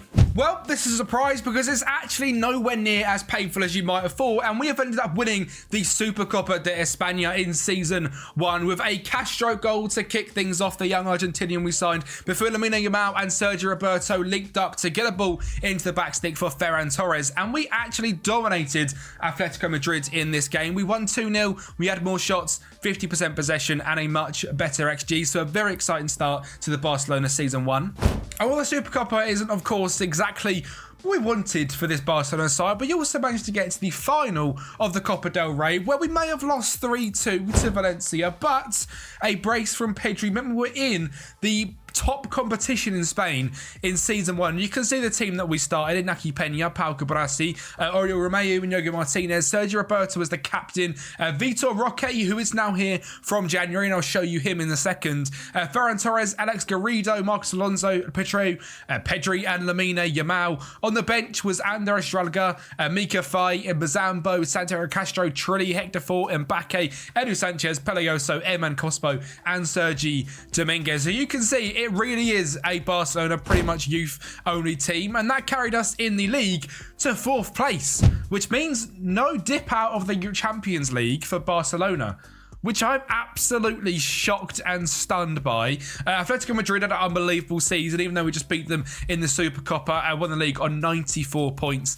We come 4th on 73, quite comfortably 4th as well, and maybe to be expected as you actually look through the Serie A, the La Liga, Sevilla, Valencia, certainly 2 teams that used to be massive have dropped off, and maybe we are the 4th best team, which makes sense. So I'm quite happy at the finish. And in the Champions League, we managed to get to the quarterfinals, where we lost to eventual finalist losers Real Madrid 3-1 on aggregate. Again, not the worst performance, definitely. One player to definitely mention, however, is Vitor Roque. This guy come in January, and lucky enough for us, he can be homegrown at club, as well as he signed during his 18 year, which I think is how it works in Spain. I'm going to be testing it a little bit and seeing how far we can push it, but for this one, it has worked a dream. He is fantastic. 19 starts in the second half of the season with 10 goals, and luckily for us, we've got one of the best wonder kids in the game. But as I sort this by homegrown status, we have got a few players to get rid of, haven't we? Ferran Torres, Inigo Martinez, and Marcos Alonso all have to leave the club, so we say goodbye to our centre-back partnership.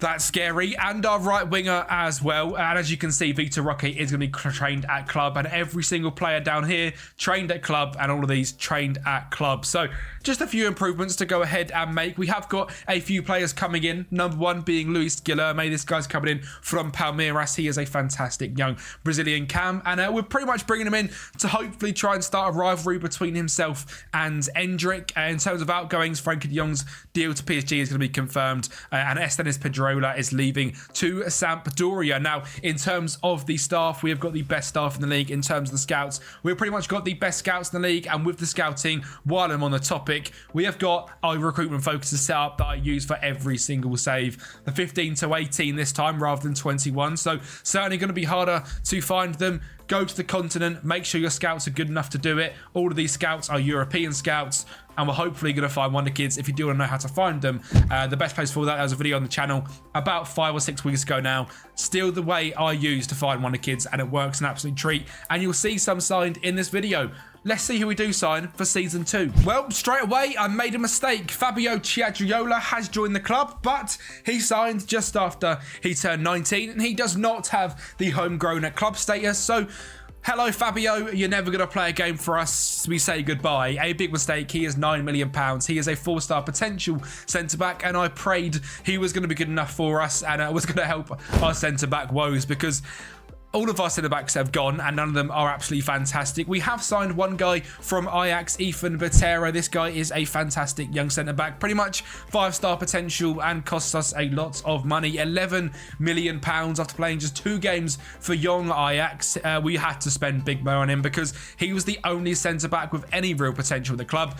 He is a little bit injury-prone, which scares me a little bit. He's only 6 foot tall, but hopefully Ethan can become a superstar for us. And the only other signing I went ahead and made is Froilan Diaz. This guy was in my South American Wonder Kids goalkeeper video from the start of FM. One of the best potential Wonder Kids on the game.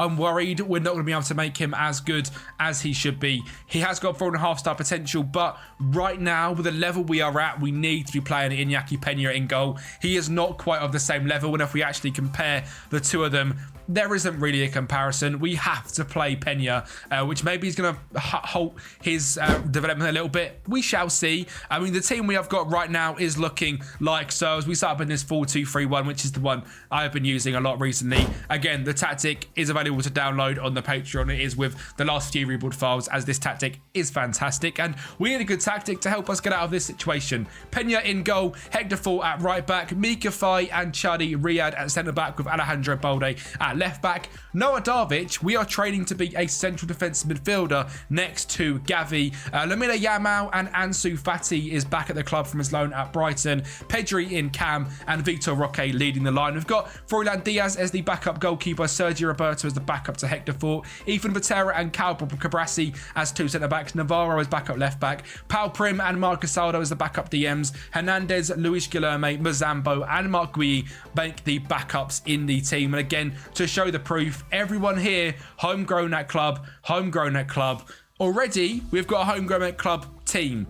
How this is going to go, I've got simply no idea. We're in the same 4 competitions as we were in last year. I'm expecting it to be a difficult, probably first 3 seasons, and then by season 4 and 5, challenging Atletico Madrid and Real Madrid as the likes of Lamine Yamal, Noah Darvic, Ansu Fati, Vitor Roque become the best players in the world rather than the best wonder kids in the world. So let's see how season 2 is going to go. Well, we've won our favourite competition, the Super Cup, again and again against Atletico Madrid, but that was it for this season. We have, however, made big strides in the league and become the 2nd best team in the league as well. 82 points this season, 18 behind Real Madrid, which is a shame. They are running clear, which of course they are, but we are now clear of Atletico, Real Sociedad, Villarreal, Valencia, Almeria. We are the 2nd best team in the league, which is great to see already. Champions League, you can see here, quarter-final by Liverpool, and Copa del Rey, semi-final by Real Madrid. But this season, our players have made massive strides. Vitor Roque might be my favourite wonder kid striker on the game. 41 goals in 50 games, is a leading La Liga striker, could improve slightly to 5 stars, 20 years of age, already 2 caps for Brazil, 16 finishing, 16 composure, them physicals. I love this man. I genuinely hope this guy turns into a superstar in real life, because if he does, he looks fantastic on FM, and I want to use him like this on FM for many, many years to come. Vitor Roque, welcome. And Lamine Yamal has had his breakout year this year. 19 goals and 16 assists in 41 games. A La Liga standard player, could improve a lot. All right, he's extremely consistent, and he's only 17 years of age. This kid is special in real life. He is going to go to the very top of the game, and I think in this FM save we're going to see him become probably the best player anyone has ever seen. He is outrageous. His potential ability, I think, is pre-coded from 160 to 190. That might be wrong. Luis Guilherme, I think, is another one that has got that potential ability. He is a good La Liga player currently, £10 million value, very decent stats, 10 goals and 3 assists in 23 starts, 22 off the bench, extremely consistent. Get him up against Endrick. Let's have a look how he done in this season. The battle of the new players. Endrick hasn't even made a debut for Real Madrid. He played 3 games, actually. Yes, he has. Nothing on our boy, Luis Guilherme, the better Palmeiras player. Pedri and Gavi, we're very rarely going to touch on this in this rebuild. We all know, how fantastic they are. 9 goals, 9 assists for Pedri this season. Ansu Fati in his return season to Barcelona. Quite disappointing. A 6.83 with 9 goals and 5 assists. Alejandro Balde is someone that I'm going to touch on a hell of a lot, because throughout this rebuild, this guy's become an absolute superstar.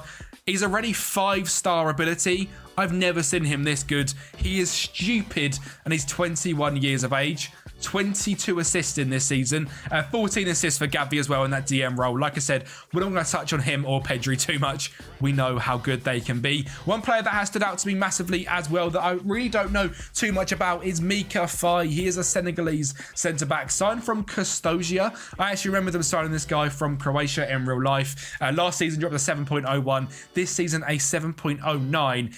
Is a 2.5-star player with potential to go 4-star, and is probably going to be our answer to the centre-back issues alongside Pau Cabrasi. Wherever he is on this list, he is going to turn into a superstar as well. 5-star potential, 2-star current ability, 18 years of age. Welcome, Pau Cabrasi. And again, just in terms of these reports as well, sort this by 5-star. A lot of wonder kids are here at the club. The age profile is, of course, very low. Luckily, we've got one leader in Sergio Roberto and Iñaki Peña at 26 years of age. But mainly, we are here full of wonder kids. And of course, we have got the Barcelona Youth Academy, which is fantastic. So Eli Carriere looks like a brilliant goalkeeper. Raul is a brilliant central midfielder.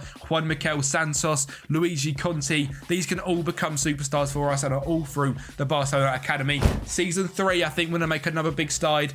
Try and close down the 18-point gap to Real Madrid is the goal, but we'll see what we can do in terms of signings. Naipan has been brought in just in the nick of time, as he is still 18 years of age and can still become a homegrown at-club player here at Barcelona. He is a Norwegian superstar, and if you do not know who Naipan is, on this year's FM, he is one of the best wonder kids on the game. He is extremely, extremely cheap, just 7.5 million. And this is after him playing 3 seasons in the Rosenborg first team. He has got fantastic stats all around. But again, we're going to be developing into a DM on support. And again, pretty much going to be the Noah Darvic rotation option. Them two are going to rotate together. Because Pedri is locked into Cam, he is going to be the best cam every single time we do this sim. So Naipan and Gavi in DM with Darvic next to him as well. He is very strong on both feet. He is absolutely fantastic, and it's our first signing of this summer. And it's only the 1 out of 2 because the next one is a backup cam to Pedri, and that is Alvaro Montoro. This guy is also from Village like Castro we signed in season 1. He has got 16 dribbling, 16 passing, 16 off the ball, decent determination, good physical stats, and 18 years of age. Again, he is 5'5" from Argentina. Some say a Messi regen. We'll see what we can get out of Alvaro Montoro. And again, just to show you these sales from last summer, because I don't think we showed them. Ferran Torres has left, Longlay's left, Alonso's left, Eric Garcia's left. So the whole squad now is full of homegrown players only. And just to show you and confirm that homegrown at club, all of them. Raul is going to turn homegrown at club by the time it finishes. They have this nation thing there, but club there. Trust me, that's how it works. Homegrown at club, all there. And as we head into the development centre as well, and we go to homegrown. Again, just to show you and prove what we are doing here at Barcelona. They are all homegrown at club here. These lot are homegrown at nation, but going to go to homegrown at club. Pablo Torre and Trulli both sadly have to leave as they are homegrown in nation. Luis Guilherme is homegrown in nation, but that's because I made the mistake of loaning him out. I think I'm going to give myself the benefit of the doubt that I made a bad decision here and loaning him out to Celta Vigo. I want him and I want him to become a superstar. I'm going to make myself a little, what is it? Like a little bypass for Luis Guilherme and a mistake, but I don't care. He's staying in the club and he's going to be here at the end of next season for sure. All right. Sorry, but that's the rules in my video. All right. Iñaki Peña is the best goalkeeper of the club currently with Hector Fort, Mika Fai, Pau Cabrasi, Alejandro Balde, Gavi, Naipan, Lamau, Fati, Pedri, and Vitor Roque. And again, the backups extremely strong. Let's see what we can do season 3. Let's close that gap. Well, it's taken just 3 seasons, but we have cleared every single inch of debt here at Barcelona. No net debt in just 3 years and £500 million in the bank. You can see in the top right, we've got a £328 million transfer budget and a £4.5 million wage budget. So finances here at Barcelona are fixed.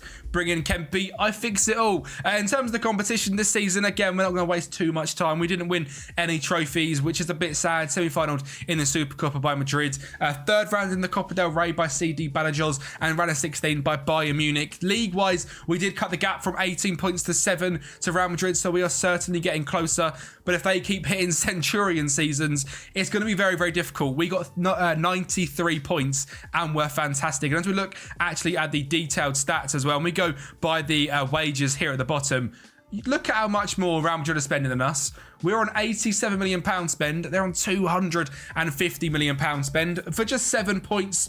Being financially sensible so far has certainly been worth it. In terms of the reports and how players done this season, we look through the best players in the league. Alejandro Balde, a 7.6 rating. Unbelievable, 16 assists and 4 goals. Pedri, 20 goals, 16 assists. Sergi Roberto, at 34 years of age, 19 assists and 4 goals. Lamine Yamal, 18 and 13. Gavi, 6 and 15. Vitor Roque, 37 goals and 5 assists. Ansu Fati, 12 goals and 11 assists. I'm not going to go through all of their individual player pace, stats and determination and finishing, etc. for every season. We're going to do that at the end of season 5 so you can all see the finished project of some of these players by then. Like Mika Fai, a quick check on him now, that is all you're going to get. He's got a value of £95 million and I've never used him on FM up until this save, so I'm very excited to see what all these players can do. As I've said, we've got lots and lots of money. I'm going to be spending probably 20 million of it maximum because we are Barcelona and we only sign under 18s. That can become homegrown at club, and I'm at the point now as well where I can no longer sign anyone from outside of Europe because all of the slots are taken up by Vitor Roque, Mika Fai, and a few other South American wonderkids like Luis Guilherme, etc., Florian Diaz. So we need to find players in Europe. That's our next goal. So let's get into it. Season 4's transfers. And you'd think with the year now being 2026, to be under 18 years of age, it's impossible that I can now sign a real person. Well, I bring you Samuel Nimbombe. This guy's been signed from Cercle Bruges, but he is at Monaco in real life. He is a centre-back / central defensive midfielder, born in 2007 and is on my Football Manager save, which is absolutely mental. He is not very consistent, but he looks fantastic as a centre-back, and I'm very excited to have someone like Samuel in the club. Now, just one player I also want to touch on as you see me type him in there is Shane Kluivert. Now, this guy is in the Barcelona Academy as you start up this save, but he simply isn't very good for some reason on my save. I don't know if he gets good on anyone's save. If you've ever had Shane Kluivert get good, let me know down in the comments down below, but we sold him to AC Milan, or even maybe left on a free, which he actually did, because he pretty much did nothing for us. So goodbye, Kluivert, but awesome that he is in the game.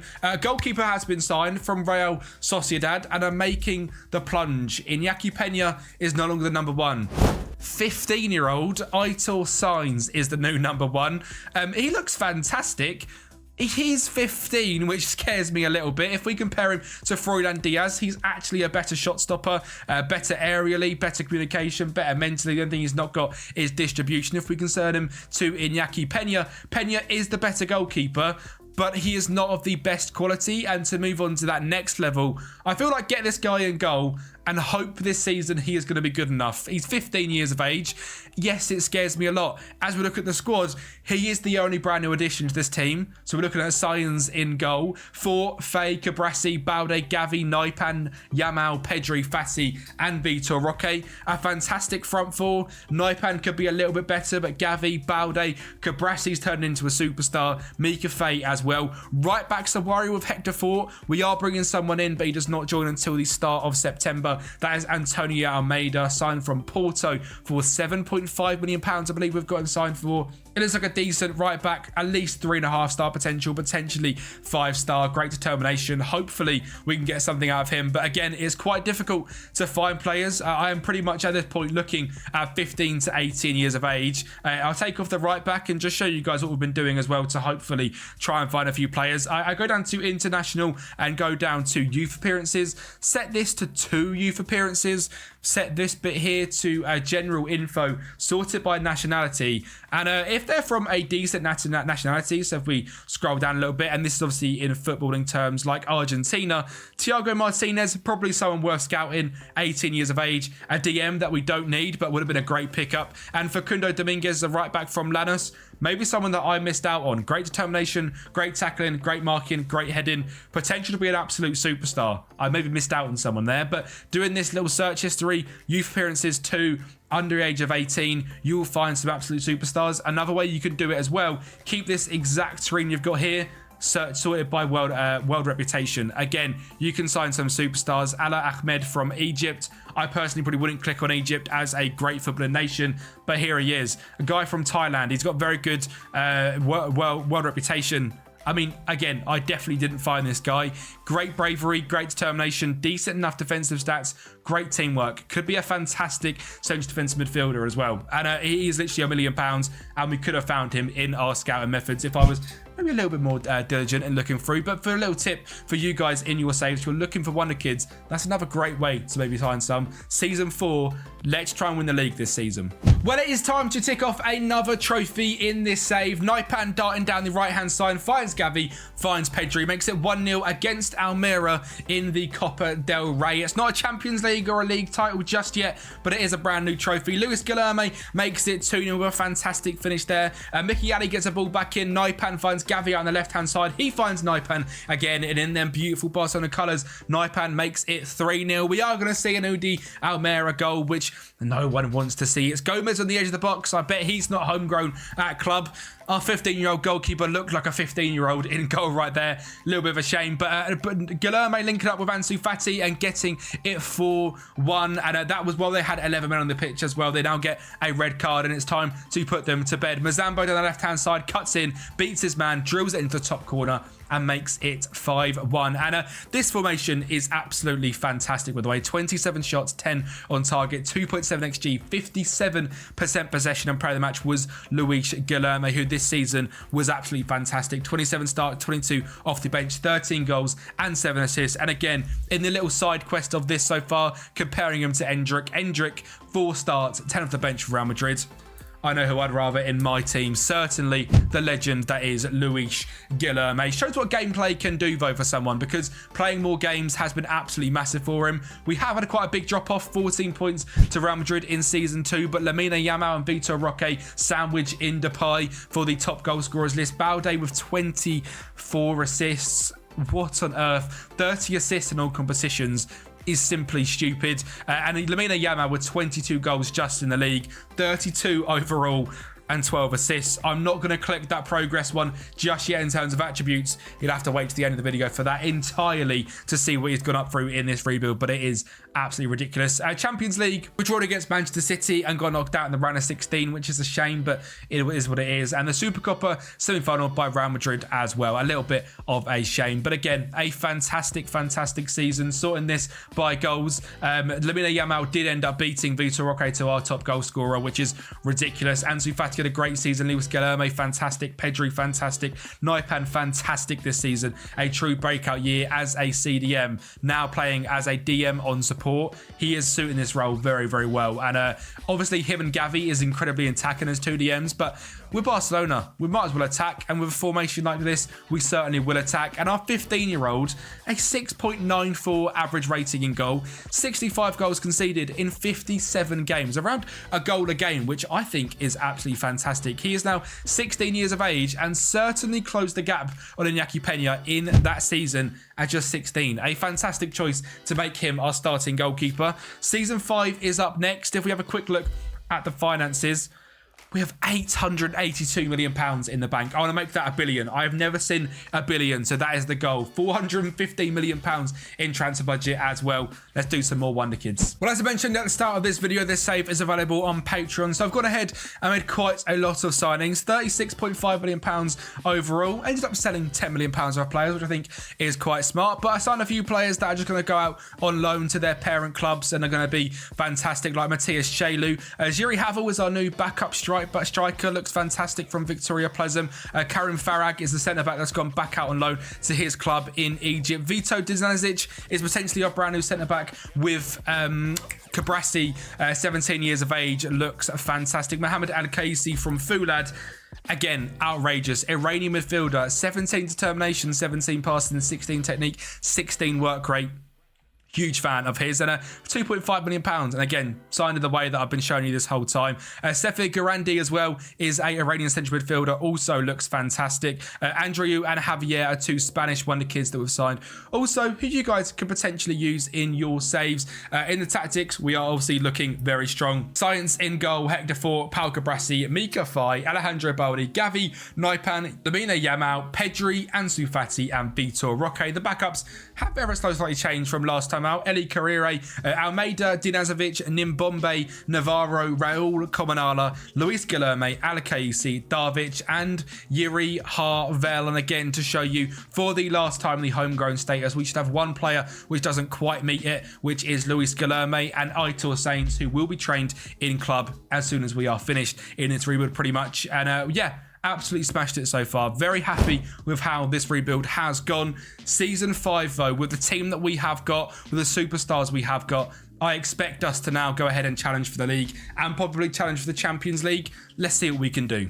Well, first things first, we peaked our balance at 959 million, not quite hitting a billion, which is a shame. But as we check the projection, it's also not hitting a billion. That is an absolutely anticlimactic, because I thought that was going to show me we were going to hit a billion, but sadly it doesn't. But a very decent start to the end of season 5, showing you guys the amount of money we have managed to save up here at Barcelona by just signing under 18s and wonder kids and building this fantastic club. Now, the first thing we're going to touch on is the Super Copa final, a 2-1 loss to Real Madrid. Sadly, 105 or 107 minutes on the clock. Vinicius Jr. got a 2-1 victory for Real Madrid, their team, compared to ours. Courtois, Demiral, Militao, Arthur Theete, Camavinga, Tchouaméni, João Neves, Jude Bellingham, Brahim Diaz, Vinicius Jr. and Rodrigo Ribeiro. Well, we had Aitor Saints, Pau Cabrasi, Naipan, Mika Fai, Hector Fort, Vitor Roque, Lamine Yamal, Gavi, Balde, Ansu Fati and Luis Guilherme. Again, I am proud of what we have made here. We have made a superstar team out of under 18 wonder kids, and I am very, very proud of what we've done so far, because it has been a very, very successful rebuild. Now for the Copa del Rey, we're going to carry on that unbelievable success, this time with a 5-1 victory. Weird result to get back-to-back in a cup final, but this time a hat-trick from Pedri. We are against Sevilla this time. They do make it 2-1 with, again, Sainz looking slightly like a 15-year-old in goal. Vitor Roque finding Pedri for that first half hat-trick, which is absolutely fantastic. We're then going to go ahead with a very fast, free-flowing goal. Pedri's going to get an absolute wild effort from the edge of the box to make it 4-1. Potentially, he didn't score one of the ones in the first half. A mistake from myself. Ansu Fati dribbling inside and out and gets on that right foot and finds one into the bottom corner to get us our back-to-back Copa del Rey's. 21 shots to Sevilla's 3. Absolute dominance and a fantastic start to this to the end of this rebuild, which is exactly what we're at. This time, we're into the Champions League, and we're not going to get knocked out nicely this time out. We're actually going to make it all the way to the final against Juventus Juventus. Two clubs with financial mismanagement, only one can come out on top. That is Barcelona. A fantastic screamer there from Gavi from around 30 yards out. Vlahovic scores to make it 1 on the 25th minute, but literally 30 seconds later, Balde finds Luis Guillermo down the line. He finds Vitor Roque in the box to make it 2-1, but Juventus were not done there. Locatelli finds Moise Kean to Nick Jackson, who dinks a goalkeeper in a Champions League final before the 90th minute. The Barcelona boys, Gavi finds Balde, and this man is fantastic. A 3-2 goal, 91st minute. Barcelona are Champions League winners with homegrown players at the club, not the nation, only. That is very, very impressive. And a Centurion +3 season to win the league and top the rebuild off. 103 points, 92 goal difference with a 16-year-old in goal, I may add. Lamine Yamal with 22 goals. Alejandro Balde, a 7.71 average rating. And as we look through these team stats, 116 goals scored, just 24 goals conceded. Possession-wise, 53%. If you haven't worked out, this tactic is pure attacking and vibes, which you can see from here. Over 3 goals a game, 0.63 conceded a game. But this is the bit that we are all here for, to see how each player has done individually over this rebuild. And we're going to start off with a 5-star man, Lamine Yamal. Now, from the off, you can see his stats are absolutely fantastic. Little thing you might not have seen, 20 caps for Spain at 20 years of age with 11 goals. He's made 155 caps for Barcelona in the league alone with 77 goals. And as we go to his progress screen, go to attributes of all time, this is ridiculous that he's 20 years of age. +5 in balance. The mentals have gone up so much. +5 positioning, 3 work rate, 4 in anticipation. Technically, 2, 3, 2, 1, 2, 3, 3, 2, 2, 1, 1. Unbelievable progression from Lamine Yamal, and is pretty much one of the best players in the world. I want to just check because I don't actually know if any one of us has won the Ballon d'Or. Sadly not. It has been Bellingham, Haaland and Rodrigo winning then. I bet we've won the next gen at least. I'll be very disappointed if we haven't. Lamine Yamal won it 3 times in a row with Gavi winning it as well. Santiago Castro come 3rd in that first season. Yamal, Matthias Tell, Luis Guillermo, Yamal, Naipan, Hassan Rodrigo, Yamal, Arnie Braun and Aitor Sainz come 2nd in that one. And this one, Aitor Sainz comes 2nd again. You can see just 28 goals in 40 appearances. You know how outrageous that is for a 17-year-old? It's stupid. This season, 55 appearances, 39 goals conceded. Now he's only 17, so his progression isn't quite going to be as much to look at. Balde, one of the best players I've ever seen. I cannot believe how good this guy has actually turned into. Again, checking out our progress of all time. For some reason, oh, there we go. I was going to say the numbers aren't showing. +4 leadership, +3 anticipation. Great mentally, great technically as well. Obviously, a few stats have gone down as he's not now an attacking threat as much as he used to be. But his defensive stats have improved drastically, as have his physicals.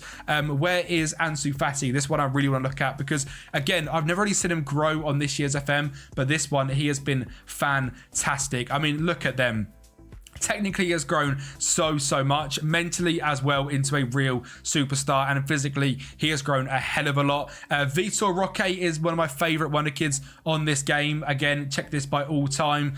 Outrageous. This guy is stupidly good, and you give him the game time, he'll become one of the best strikers on the game. A couple of players that I want to check, like Mika Fai, again, checking him through the progress all time. I've never seen this guy get very good. Give him lots of game time. One of the mentally best centre-backs on the game. 13 heading, 14 marking, 14 tackling. The holy trinity of defending stats with 14 determination and them outrageous physicals.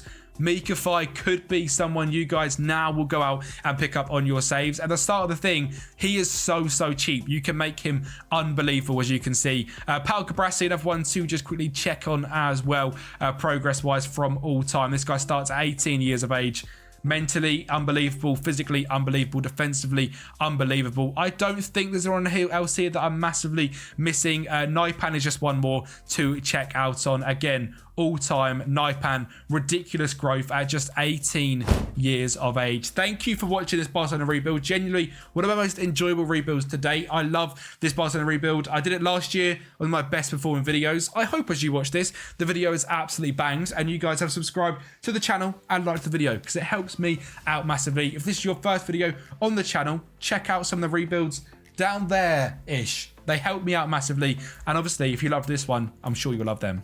Girona got promoted to the top tier of Spanish football in 2016-2017 and went back down 2 years after. Last season was their first season back in the top flight of Spanish football, and this season, after 15 games, they're sitting joint top of the league with Real Madrid.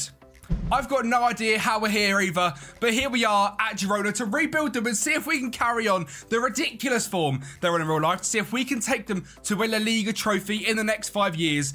I guarantee you season 1 is not going to be the year we do it. What they're doing in real life is simply incredible, and a massive shout out to Michel, the manager, because he is absolutely killing it. And today, for the first couple of seasons, we're going to be using Josh Daly's Michel tactic for Girona. So if you want to download this tactic, the link will be down in the description below. But let's get into it. Rebuilding Girona. Now, Girona also have a fantastic youth recruitment policy, and I've got some great wonder kids here at the club to kick things off. So we are going to be carrying that on. We're going to be sticking to a bargain wonder kid under £10 million, under 21 years of age rebuild, to make this a little bit harder, because it would be boring if we just, went out and signed Mbappe in year 2 for 50 quid, because that's realistic and could possibly happen on FM.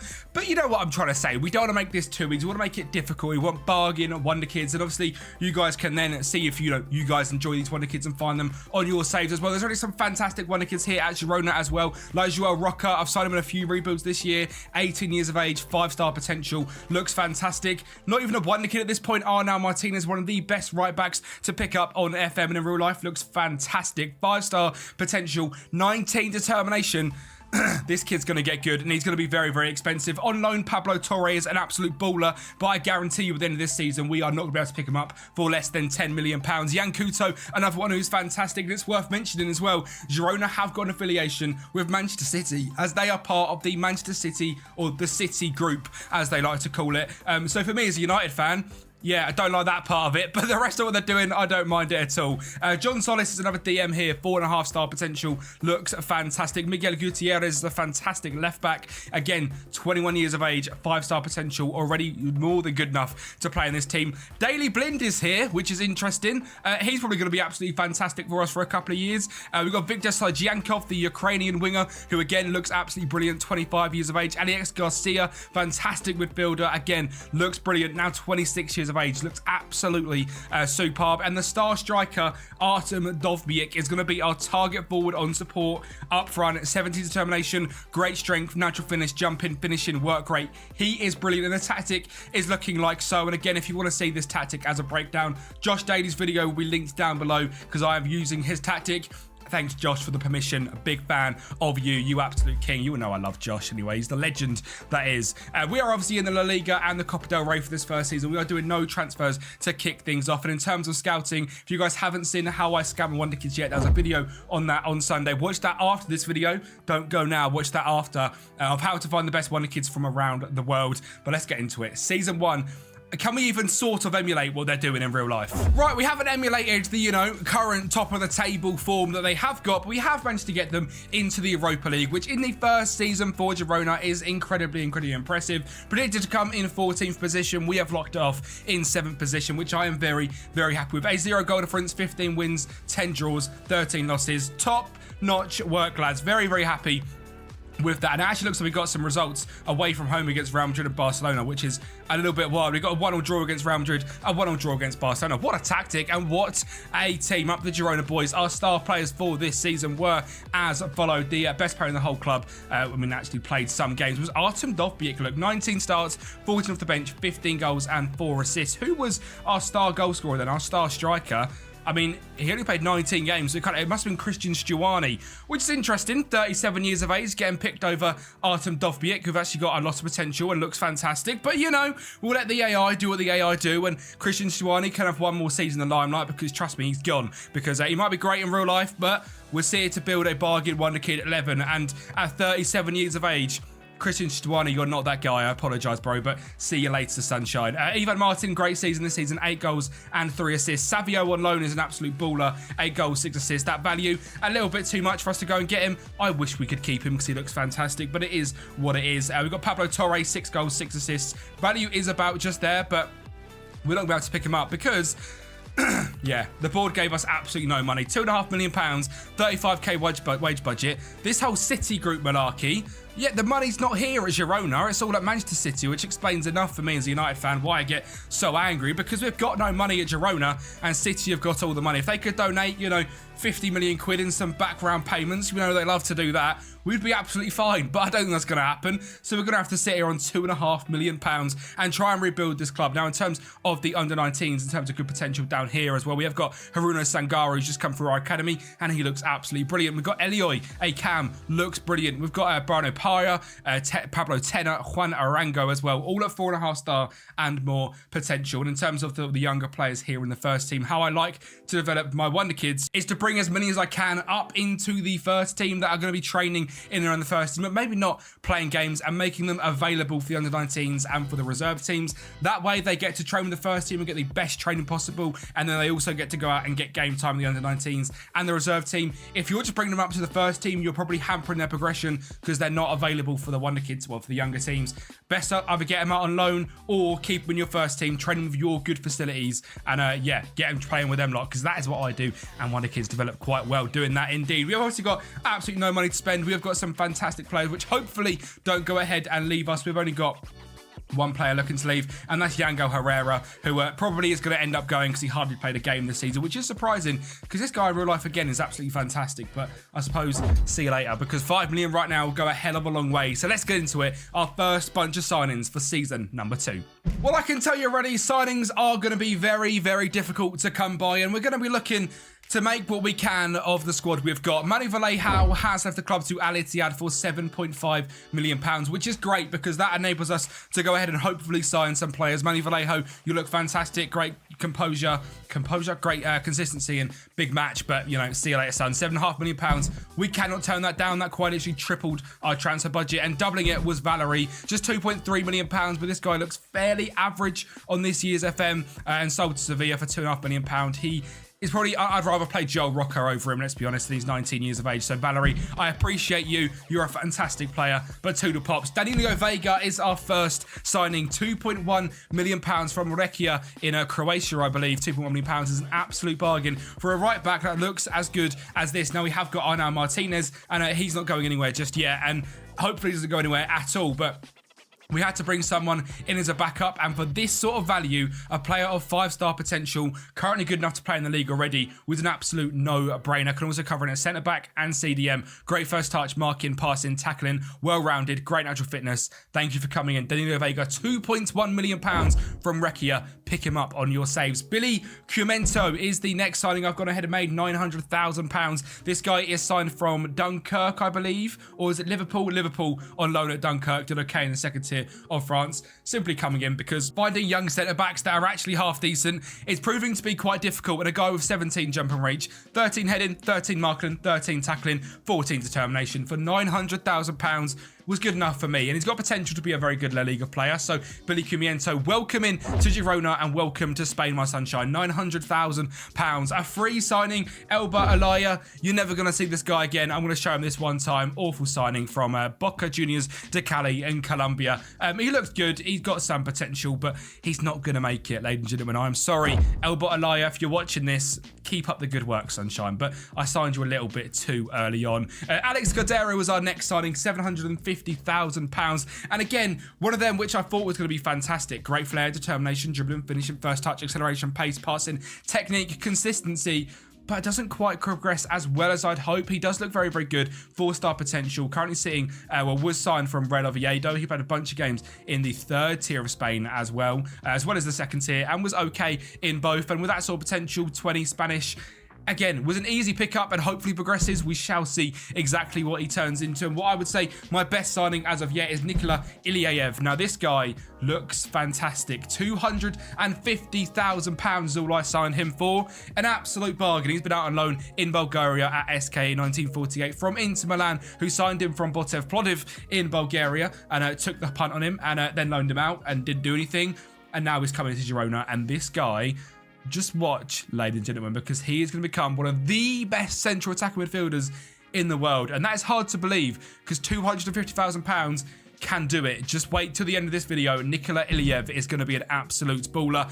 Roman Vega is our next signing, a young backup left back. This guy actually come through the Barcelona Academy, went out on loan. Well, no. Oh, wow. Okay, no. So he's from Argentinos Juniors. Went on loan to the Barcelona Academy before going back to Argentina, based like a little trial, and didn't quite make it. So for £1.5 million, we've brought him in, and hopefully, again, he's going to be good enough for us. 4-star potential, 2-star current ability, looks decent enough, 5'10", good crossing, dribbling, defensive work. What you'd expect from a left back, and of course, he's consistent because I've signed him, and I only sign consistent players. And my last signing is David Odugu. This guy is from Wolfsburg. 16 determination, 12 heading, marking and tackling, and great jump and reach and determination. Perfect. Extremely consistent as well. 18 years of age and £500,000 from Wolfsburg. We are picking up some absolute bargains using the scouting methods, and the team, you know, the sort of best team doesn't have many of them in it just yet, but by the end of this, it will do, trust me. Right now, the team is looking like so. Paulo Gazzaniga is in goal. The Argentinian keeper that was at Spurs is the first team keeper here at Girona and looks decent enough for me. Arnau Martinez at right back, David Lopez and David Odugu at centre back. The 18-year-old is going to be locked in for this first season at centre back because we've got no one else that I want to use. We might as well try and progress an 18-year-old to see what he can do. Inverted wing back on the left as Gutierrez. This guy looks very, very good, and hopefully it's going to be our star left back this season. Daily Blind in DM before the front four behind the striker of Porto, Ivan Martin, Elias Garcia, Tizian Shigov, and then Dovbik up front as a target forward. I've slightly altered the formation from Josh Daly's formation, so if you want the base formation, that is down there in the description. If you want this one, just try and copy it. There's not many changes, to be honest. There's only a few, and I'm not going to go through it because I don't know how good the tactic is yet. Juan Carlos in goal as the backup. Vega, Juanpe, Olaya, Vega, John Solis, Joe Roca, Cardero, Iliev, Justin, and Stuani as the backups. We've also got Fuidias, Monigel, Yangel Correa hasn't managed to leave the club yet. Tony Villa, Miguel Sanchez, and Artero here at the club. We are spent in terms of money. We've got £5 million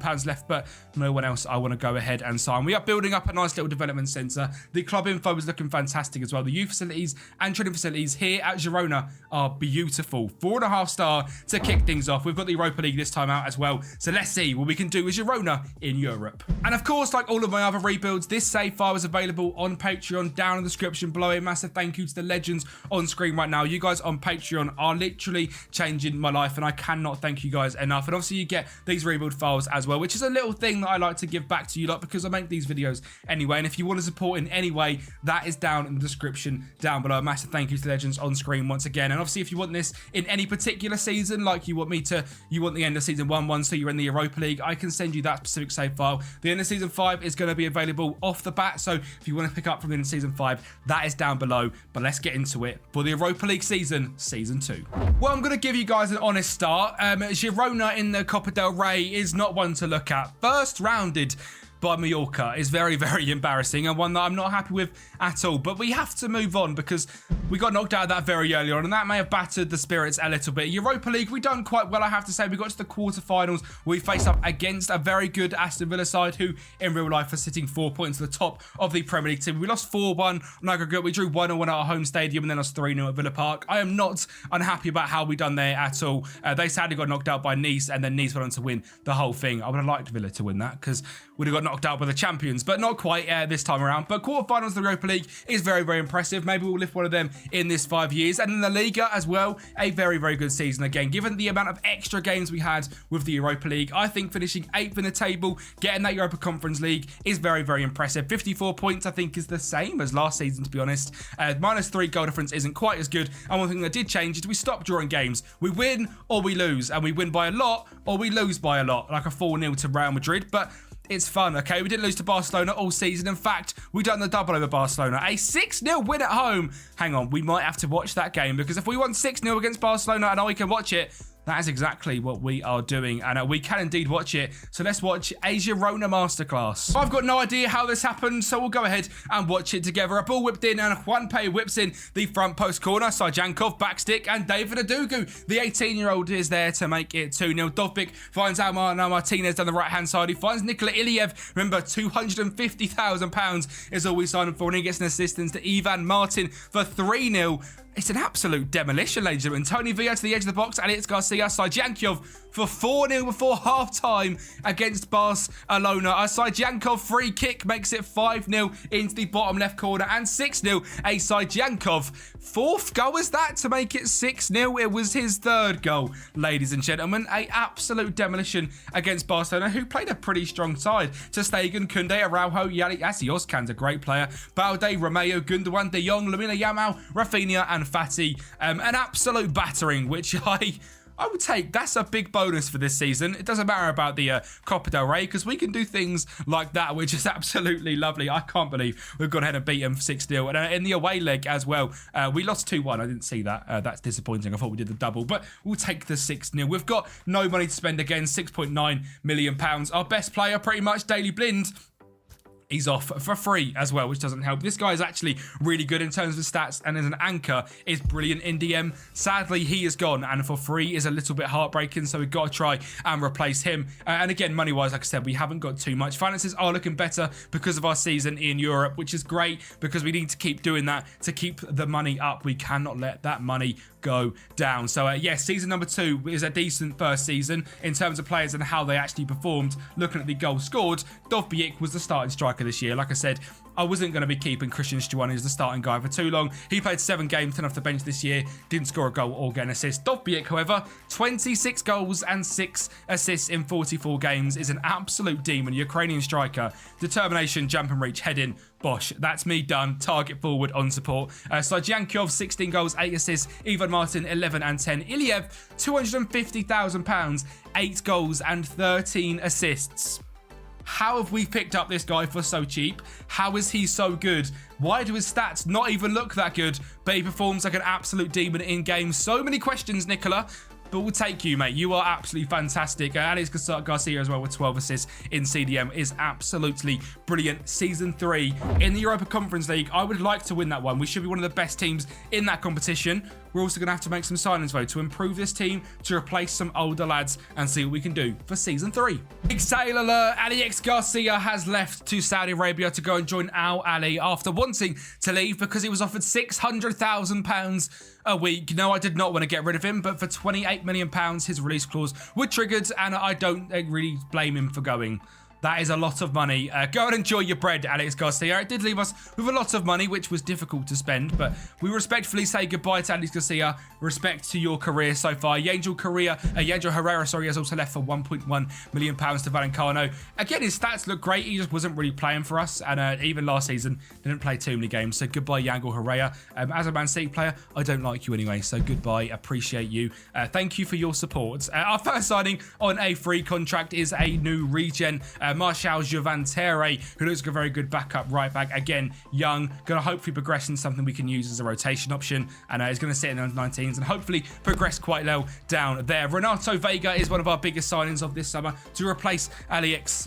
I forgot his name already. He's gone. I don't care about him anymore. Renato Vega is here as our brand new DM. 16 aggression, 17 long throws, 12 marking, 13 passing, 12 tackling, 15 determination. Looks like a very good player. A determined central defensive midfielder. Signed for £6 million from Basel after signing for Augsburg. From Augsburg, I believe, this season in real life. He looks very, very good. Come through at Sporting and Real, and looks absolutely brilliant, and is hopefully going to be fantastic for us. 21 years of age, can progress into an even better player than he is right now, and already very consistent. There's a pattern, and you guys will know that pattern if you don't want to chat. If you watch the channel, I always sign consistent players. Another defensive midfielder picked up for an absolute bargain fee of £1.5 million is Emane Romeo. What an absolute deal. 16 agility, 14 first touch, 13 dribbling, 14 flair, 14 determination, 13 passing, 14 technique. This guy for me looks like a fantastic segundo volante on support, and I wouldn't be surprised if you see us go to 4-2-3-1 at some point. Wink wink, I've done it already. You will see it eventually.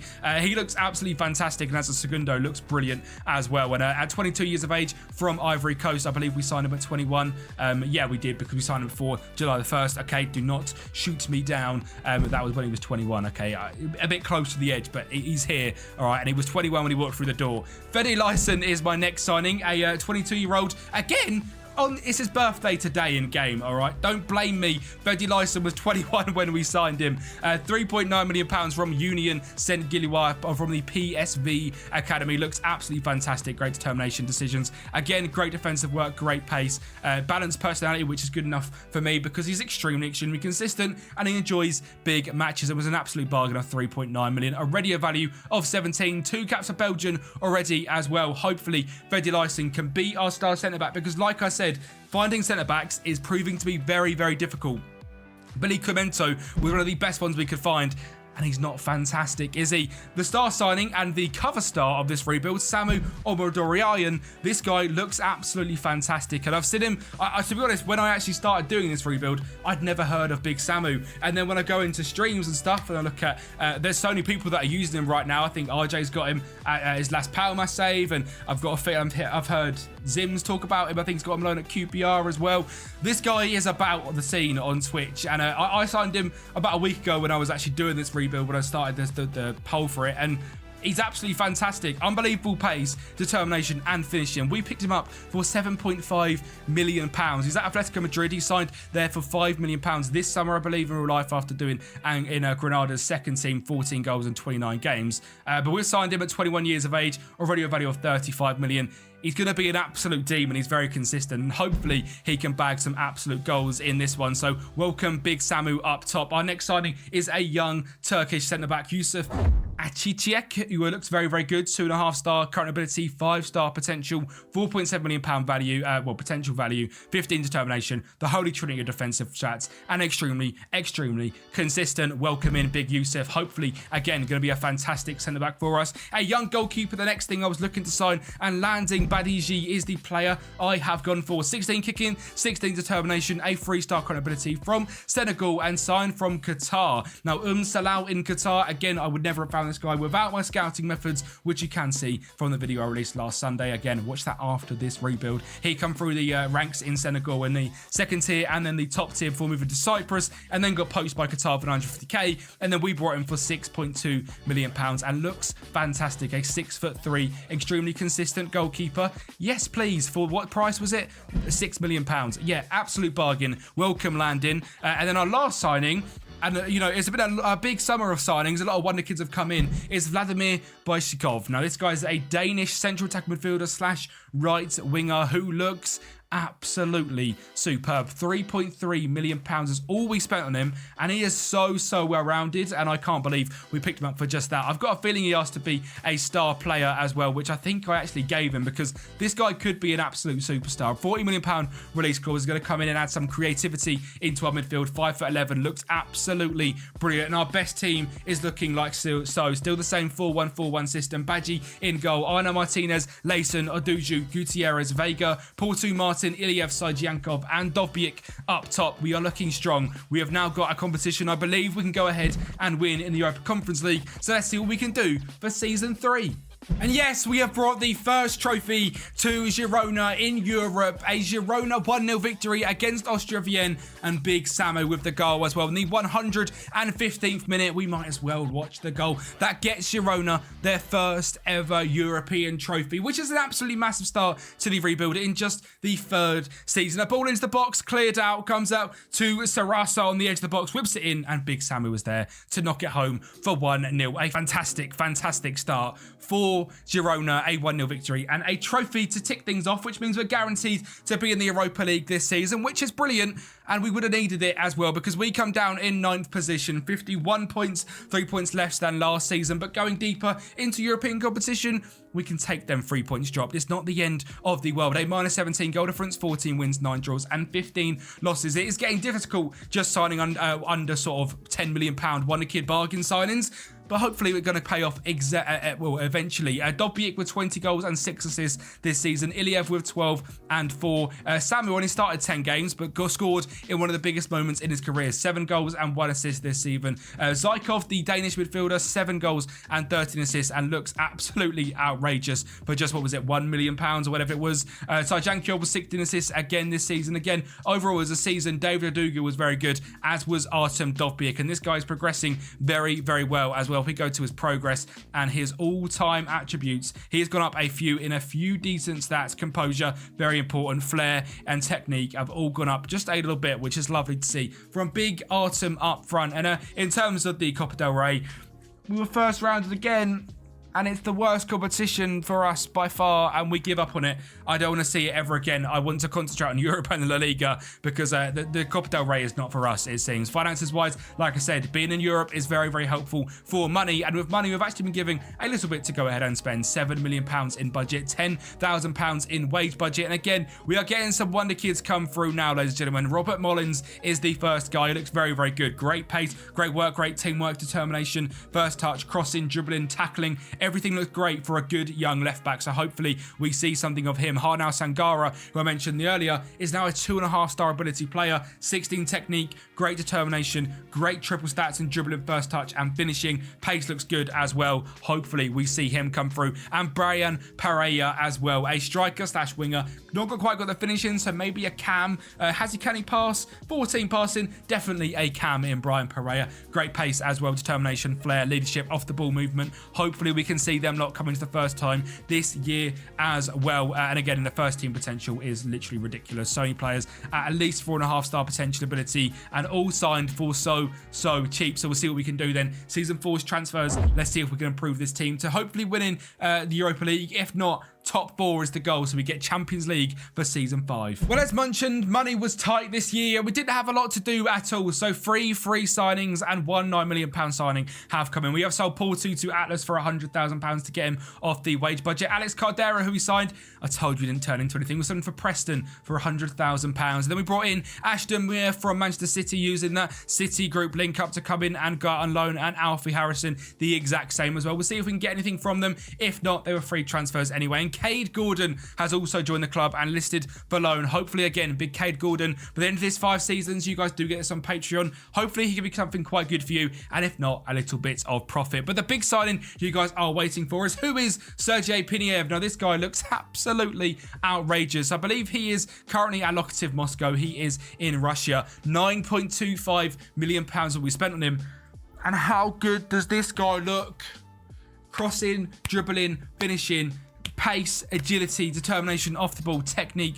£9 million, £44 million value, 5-star potential, extremely consistent, an absolute bargain signing. Sergei Piniev has come in, made 3 cuts for Russia already with a goal as well. 5'6", little tricky winger. He is going to be an absolute superstar for us. Now, in terms of signings, that was quite literally it. There is nothing else I'm really doing. The only person I'm bringing in is this guy, Danilo Bedake, as a young centre-back from Brazil. Looks very, very good. Will be a backup / rotation option. I'm sure he's got 5-star potential. He has indeed. Very consistent player. And hopefully, it's going to do very, very good for us. But like I said, money-wise, we spent it all on big Sergei, and he's hopefully going to be fantastic. Our first team is looking like so. A slight tweak to the formation with a complete forward up front now to suit big Sammy. Badji in goal. Martinez, Layson, Odugu, Gutierrez, Vega, Sajankov, Martin, Iliev, Piniev and Samu Abdoran up top. Iliev and Piniev are going to be fantastic together. We've got Gazianiga, Vega, Matundias, Akshik,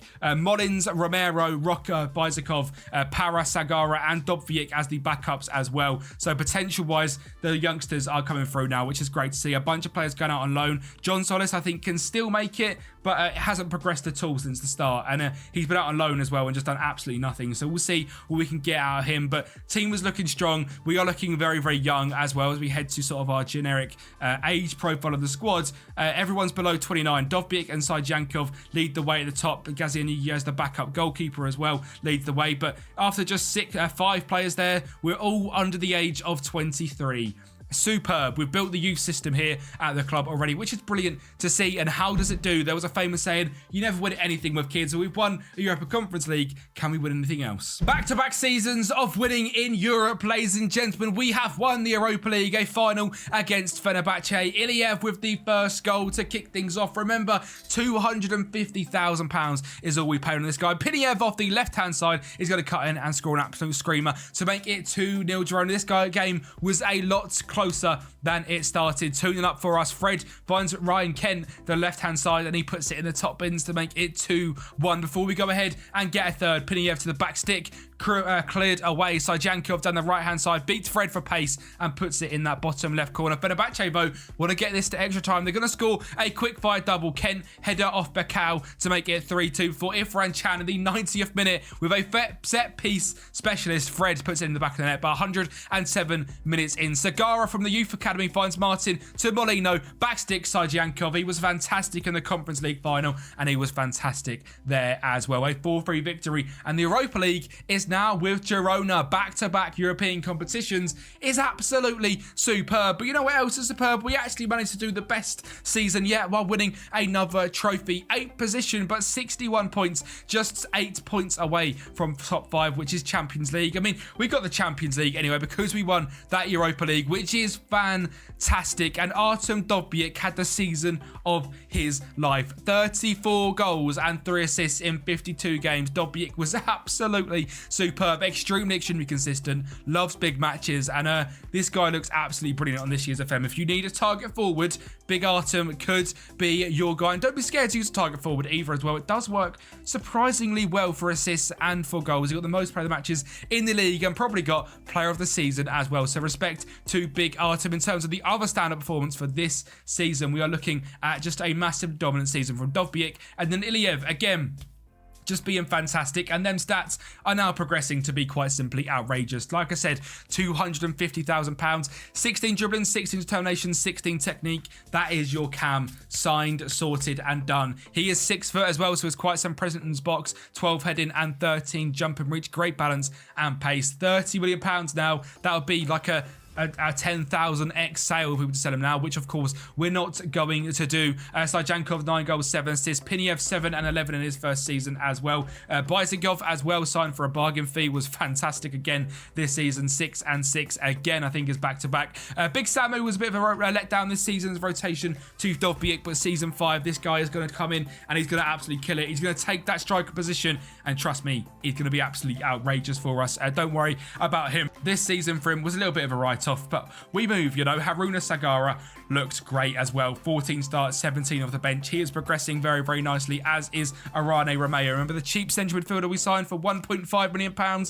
He is now very, very good as well. We have really done a very, very good job at progressing these players to be absolutely fantastic. So let's get into it. Season 5, Champions League football, £20 million to go ahead and spend as well. We have finally got a little bit of money to spend, so let's see who we can bring in. Before going through this last bunch of signings you can see on screen right now, I quickly want to say this save has been very, very difficult with signing players under £10 million and getting a team from predicted 14th in La Liga to finishing in the Champions League positions, well, 8th and winning Europa League last season, is ridiculously impressive. And I don't think anyone's going to give me the credit for that. So in the comments down below, if you think I've done a good job, let me know down below. If you think I've done a bad job, I don't want to hear it, all right? It was a good job. Arnaud Martinez left this season for £50 million, which was his release clause, which is absolutely heartbreaking, but it means we've got to go ahead and replace him. And to be honest, he's fantastic, and he's going to go ahead and enjoy some bread over there. What's he on? Because the other guy was on 600k. Yeah, so's this guy.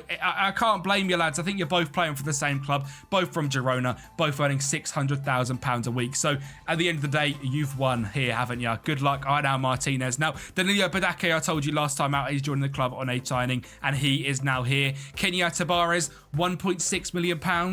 The scouting method I've got is absolutely ridiculous, and yeah, is an absolute bargain. 17 technique, 16 work rate, great balance and stamina, 4-star current ability, £1.6 million from the Colombian leagues. You can find some absolute superstars on this game. Nikola Simic is up next. This guy's a very good Serbian centre-back, £1.4 million. Looks very, very good. Hector Ibarra, Again, I mean, 1.6 million pounds from Colombia is what we do, okay? It's just the place to find players for 1.6 million pounds with 17 dribbling, 16 crossing, 16 agility, 16 technique, and absolutely no determination. But he's going to be absolutely fantastic. He's very consistent, and I'm sure he's going to progress into one of the best players in the world, not just in this club. David Bolivia is our next one, a 1.5 million pound signing. Guess where from? Colombia. I went to Colombia in the summer of this year and had a great time. Make of that what you will. He looks absolutely fantastic. 16 marking, 12 tackling, 12 heading, great pace, 15 determination, 52 million pound value. Yeah, our star centre back is here. David Bolivia, welcome to the club. Filip Reshiazik is a loan signing I've made from PSG. The first time I've actually used a loan signing. I needed another midfielder and I didn't want to spend big money. And for one season, this guy looks very, very good. This guy starts at your saves in Lechia in Poland. He looks great, doesn't he? Great flair, agility, and vision, which as a DDM, maybe not the best, but as a creative midfielder, this guy would be absolutely fantastic. Manuel Canete is a goalkeeper we've signed. Looks to be very, very good. He's going to be our new starting goalkeeper. Played last season in the Liga with Leganes.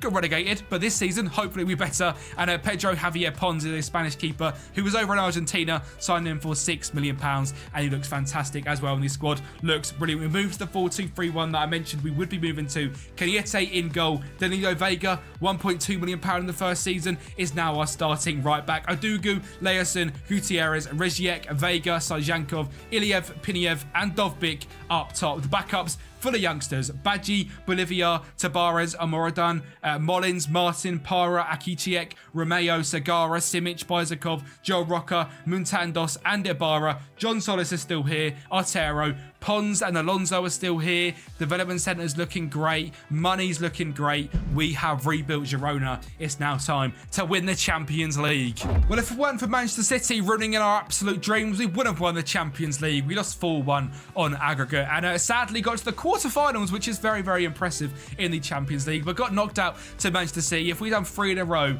yeah, I'd have been absolutely buzzing with that. But sadly, this time, that is not what has happened. We have lifted another trophy this season. Is it La Liga? No. Is it the top cup in Spain? Yes, it is. The Copa del Rey is also here at Girona now. Facing Cadiz in the final, I think is a very odd final to see, but is one we saw anyway. And Haruna Sagara, the youngster that's come through the academy, scored the goal to win the game. Girona through and through. Looks absolutely fantastic. A Malian international, 19 years of age. Again, you guys on Patreon are going to have fun with this club. They develop players very well, and we develop players very well as well. Started 2 games all season, 3 goals, and got one in the cup final. Haruna, you're going to be a big game superstar for the rest of your career, my good friend. So a very good start in this one. Quarterfinals of the Champions League, winner of the Copa del Rey, and that's not where it even stops there. 3rd place in La Liga. We never managed to lift it, which, hold my hands up, was the point of this rebuild.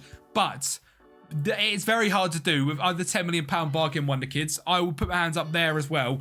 I think we've rebuilt this club as far as I would like to, with the sort of, you know, conditions we've got here at the club of under £10 million, wonder kids, etc. And I'll leave it in very good hands for you lot on Patreon to take this rebuild to the next step. This season, 27 wins, 5 draws, and just 6 losses. 86 points. Has won the league many times before, but Real Madrid and Barcelona this season, both 97 and 95, were very, very good. Big Samu, I told you his breakout year was coming. 39 goals in 57 games. He's an absolute bagsman. He loves big matches. He's extremely consistent, and at a 7.2 average rating this season. His Spanish cap is surely just a quarter away. Hector Ibarra, the left winger we signed, 51 games, 8 goals, 16 assists, young Colombian, £1.6 million.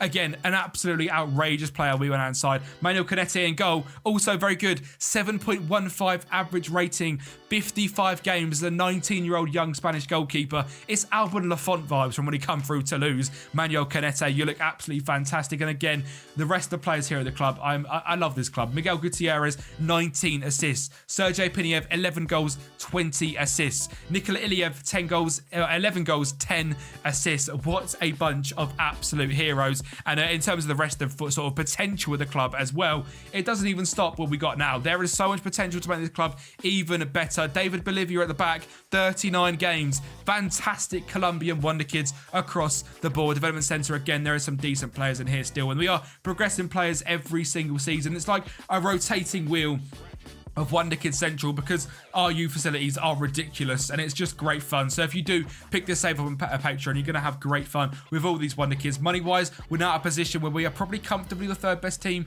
in Spain, if not the fourth, with Atletico Madrid.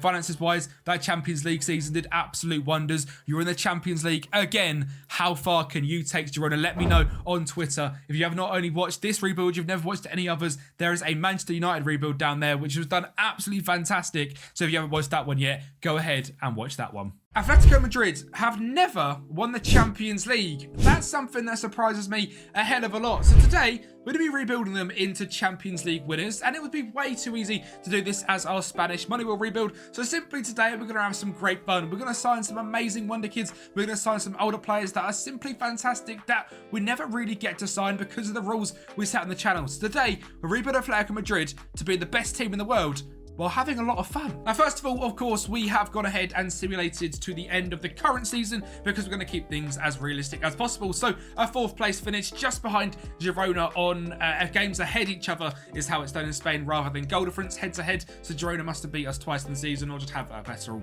overall record. Real Madrid with runaway winners at 91 points, Barcelona in second. But the important thing is we have Champions League football this season upcoming, which is great. I do not want to leave the Champions League of Atletico Madrid. That would be incredibly embarrassing. The Champions League, how it went this season, was semi-finals by Inter Milan, which is very decent. Spanish Cup semi-final by Sevilla, and Super Cup semi-final by Real Madrid. Of course, the goal is to win every single one of them in this rebuild. Atletico Madrid have also never won the Spanish division 3 times in a row. So that's something I want to try and tick off as well. We're going to do this for 5 years. We're going to be building an absolute super team. So I think 3 league titles in a row makes sense, as well as winning their very first Champions League. And you can see the tactic I have gone ahead and created. Now, I would like to play something of Atletico Madrid that they similar play in real life, and throughout the transition of this rebuild, move into a more tiki-taka and fast-paced system. This was actually a request of a viewer, so if you do have any requests for rebuilds in the future, get them in the comments down below, because just like this one, you could get a video coming up on the channel soon. But yeah, this is an absolutely fantastic idea. They play a very defensive 5-back style of system right now. What I'm looking to try and do is build this team from being a 5-back system. This first season, we're making it more of a ball-playing 5-back system, and as we progress through the years, I don't want to use a 4-2-3-1, maybe a tiki-taka 4-1-2-1-2 or a 4-3-3, something a little bit different, using different roles like trequartistas and inverted wing-backs and deep-line playmakers in DM.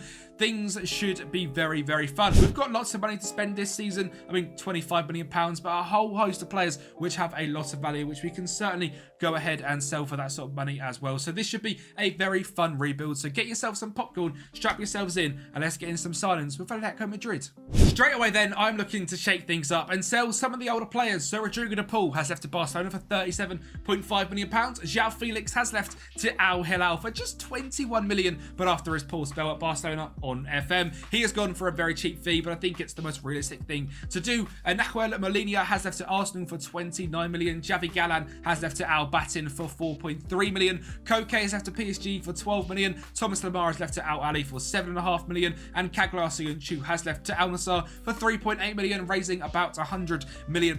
We do have some decent money to spend, and I think we're straight away changing the complete culture here at Atletico Madrid, which is what I wanted to do. And our first signing is a free agent one of Adrian Bernabé. Now, recently I've done a Parma rebuild, and this guy was absolutely fantastic. And as a backup CDM here, he's 23 years of age, happy to play a rotational role. I'm happy to bring him in, including a brand new backup striker, Emmanuel Omega. This guy has been smashing it over at Strasbourg. Fantastic finishing, fantastic pace, 21 years of age, Dutch, and very, very interesting. I've never really seen him before, never really used him before, so I'm excited to give him a go because this is what this rebuild is about, finding new players which hopefully are absolutely fantastic.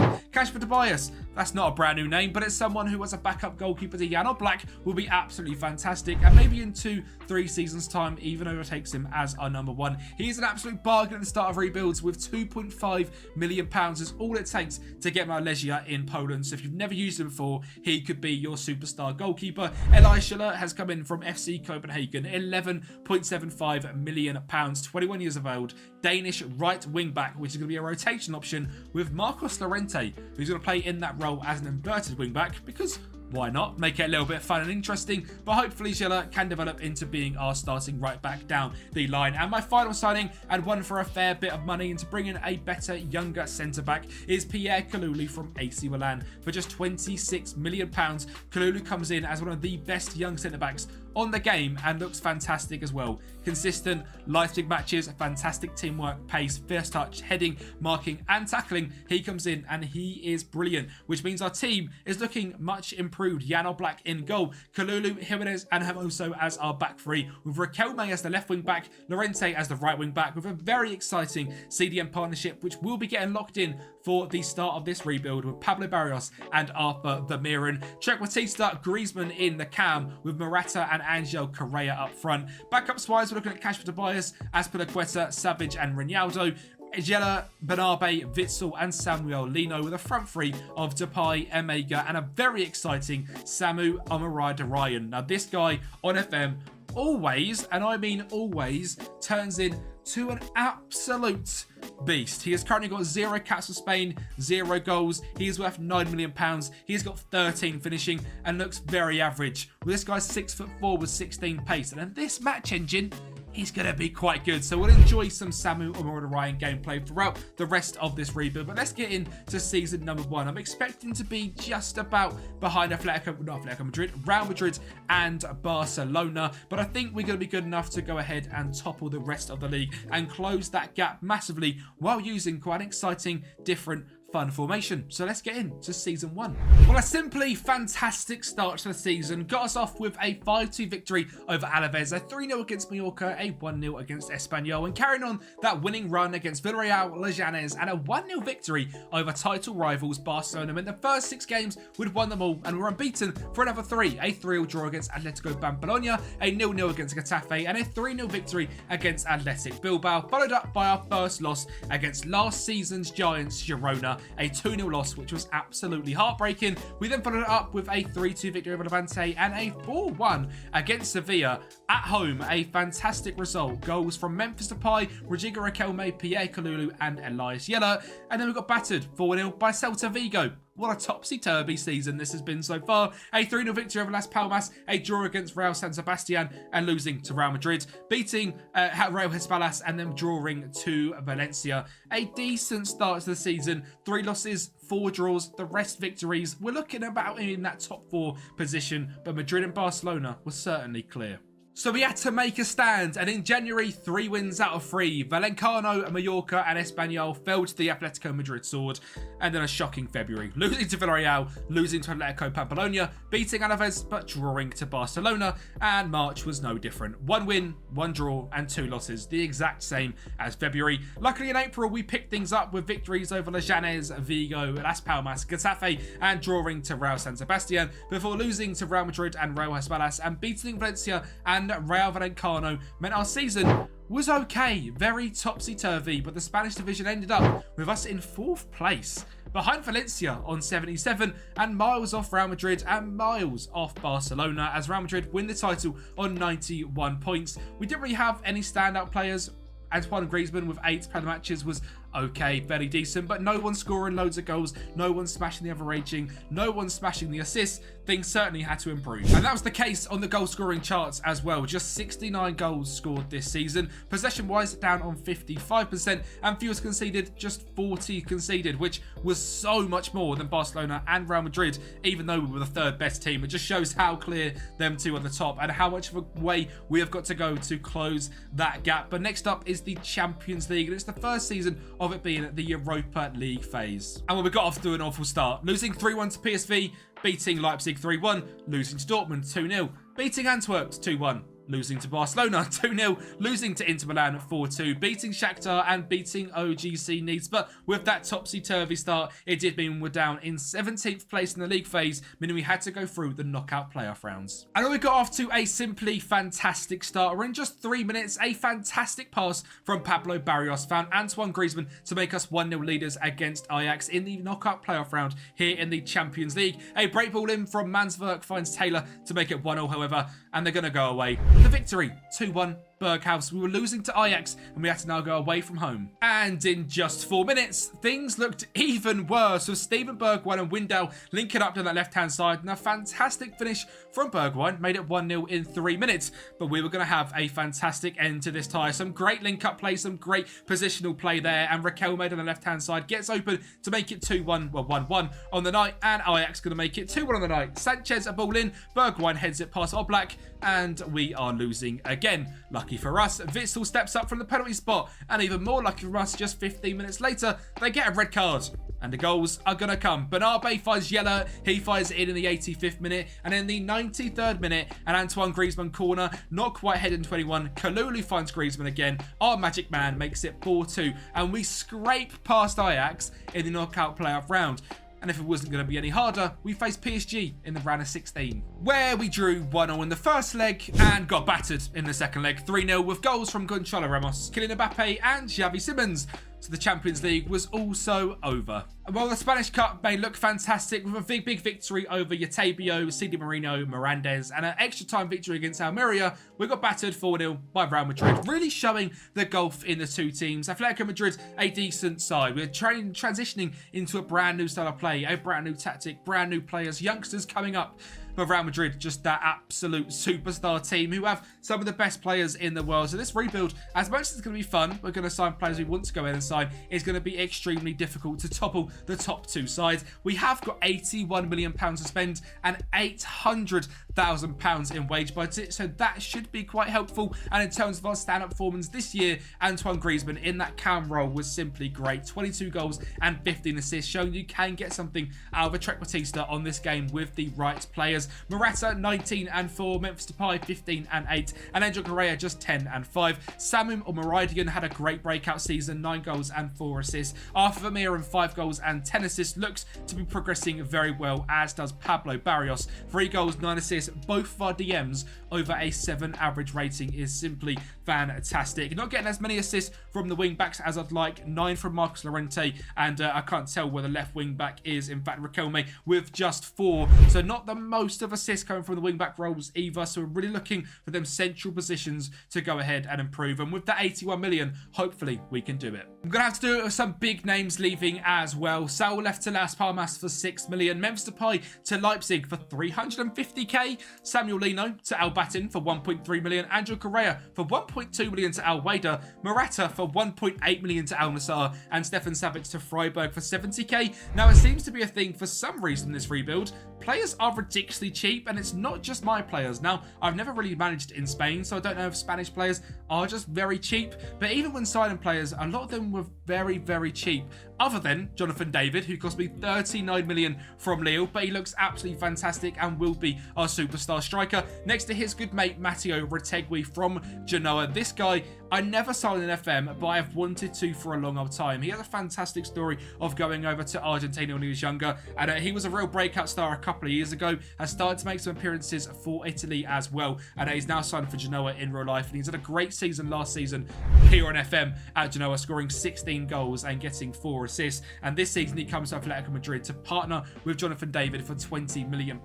Samson Beidou comes in from RB Salzburg for 16.5, a wonderkid centre-back who looks brilliant. Elias Akamak from Villarreal cost us just £6 million, and the quality of this man is unquestionable, and he was just 6 million. Max Fingrafe from Köln cost us 4.1, and Ladislav Kreki from Sparta Prague was a free signing, cost us just £65,000 in little odds and sods. But as a backup DM, this guy is fantastic. Sparta Prague have loads of good wonder kids, and Ladislav Kreki is a great DM to sign. And Ali Jassim has also been signed from Al Quaya Al Jawaya. He is a free signing from there, and he looks absolutely brilliant as well. Very fast, great flair, and great dribbling. I've never seen him before. Was simply someone I'm very interested in getting in and loaning out. Very consistent, a very exciting young player who I hope can develop into something down the line with this Atletico Madrid side. Now for this season, I've kept the exact same system, but I've gone from a balanced mentality to positive, gone a little bit more fast in the playing ability, focusing playing down the middle and being more aggressive. So Oblak in goal, Kalulu, Jimenez and and Bader as our back three, with Llorente, Barrios, Vermeeren and Riquelme as the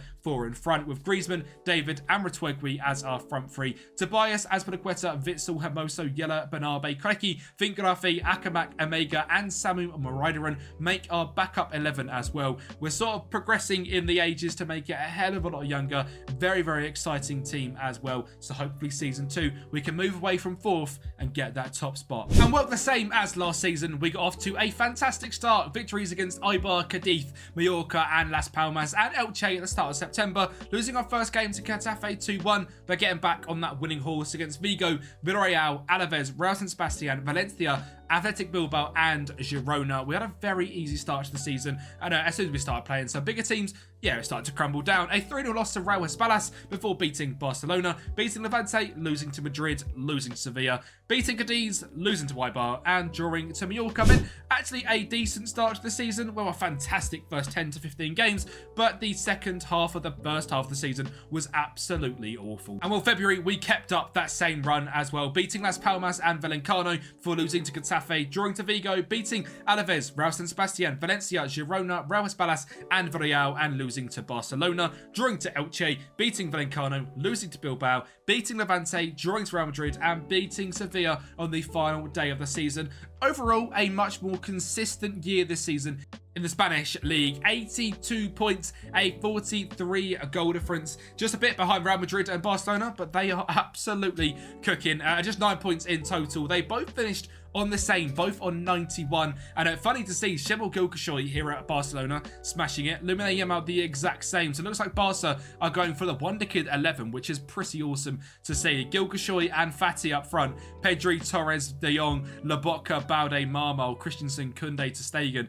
But Gavi, Lamine Yamal, 11 and 17. What a season. He has Marc Benals here as well. Vitor Roque, Alex Vale, Rodrigo de Paul. Obviously, we've sold him there as well. So some of the youngsters through Barcelona's academy are absolutely cooking and proving very difficult to catch up upon, and have actually beat Real Madrid to the title. And this Real Madrid team as well is full of superstars. Courtois, Kadioglu, Rudiger, Alaba, Mendy, Zubimendi, Tchouaméni, Camavinga, Brahim Diaz, Rodrigo and Vinicius Jr. But they've also got the likes of Bonguinho, El Enyesiri, Valverde, Endrick, Ardagula, Luka Modric. I mean, where's Jude Bellingham gone?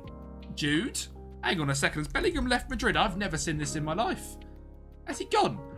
Jude Bellingham's left Madrid. I've never seen this in my time playing FM. Jude Bellingham has left Real Madrid for 93 million. Are they okay? I've never seen that ever. Well, hopefully we don't play them in the Champions League, and this season we didn't. We may have lost 5-2 to Real Madrid anyway, beat Juventus 2-0, lost 4-1 to Newcastle, lost 4-0 to Spurs, beat Man City 2-0, beat Feyenoord 4-3, beat Reims 5-2, drew 1-0 to Galatasaray, which meant we're in the knockout playoff rounds against Rangers, who we absolutely smashed over 2 legs and scored some fantastic goals along the way as well. Yella found Barrios with an absolute screamer from 25 yards on off the crossbar. Cantwell, Radvan and Rabbi Matondo whips one in to Danilo. Matondo should have shot himself. Did anyone see that absolute screamer against Celtic? Well, anyway, Danilo scored to make it 1-1. Witsel then finds Yella on the left-hand side. He's going to beat his man. He's going to drive it in, and Griezmann's there to tap past Butland to make it 2-1 away at Ibrox, but a third was coming. Retegui found Yella, who's playing on the left-hand side this side, finds a great ball through to Matteo Retegui, whose attacking intelligence is fantastic. He makes it 3-1, and the home leg was much the same as well, with Kalulu and Yella linking up down the right-hand side to find Retegui, yet again, the exact same as the other goal, just reversed, right to left. Fantastic goal to make it 4-1 in aggregate. It's going to come 4-2 with a Ladislav Kreki header to make it, 5-1, before Danilo then drives on the right-hand side. He beats his man, cuts it back to John Lundstrom, scoring a Champions League goal. It wasn't enough. It was 5-2, and we're through to the round of 16.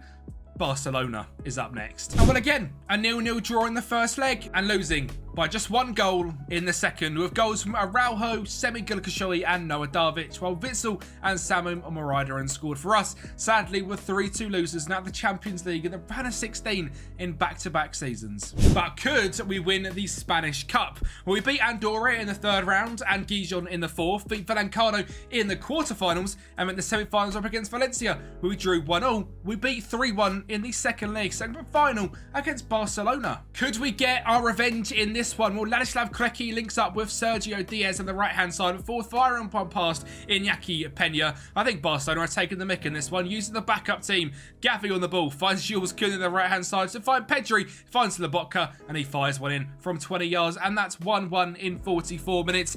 And with this, well, I did say backup team because their keeper was different. It's clearly not, because Ansu Fati makes it 2-1 in 57 minutes. But we weren't done. Hermoso and Elias Ikamak link up on the left-hand side to find Riquelme, who finds the ball back to Witsel to Imega to make it 2-2.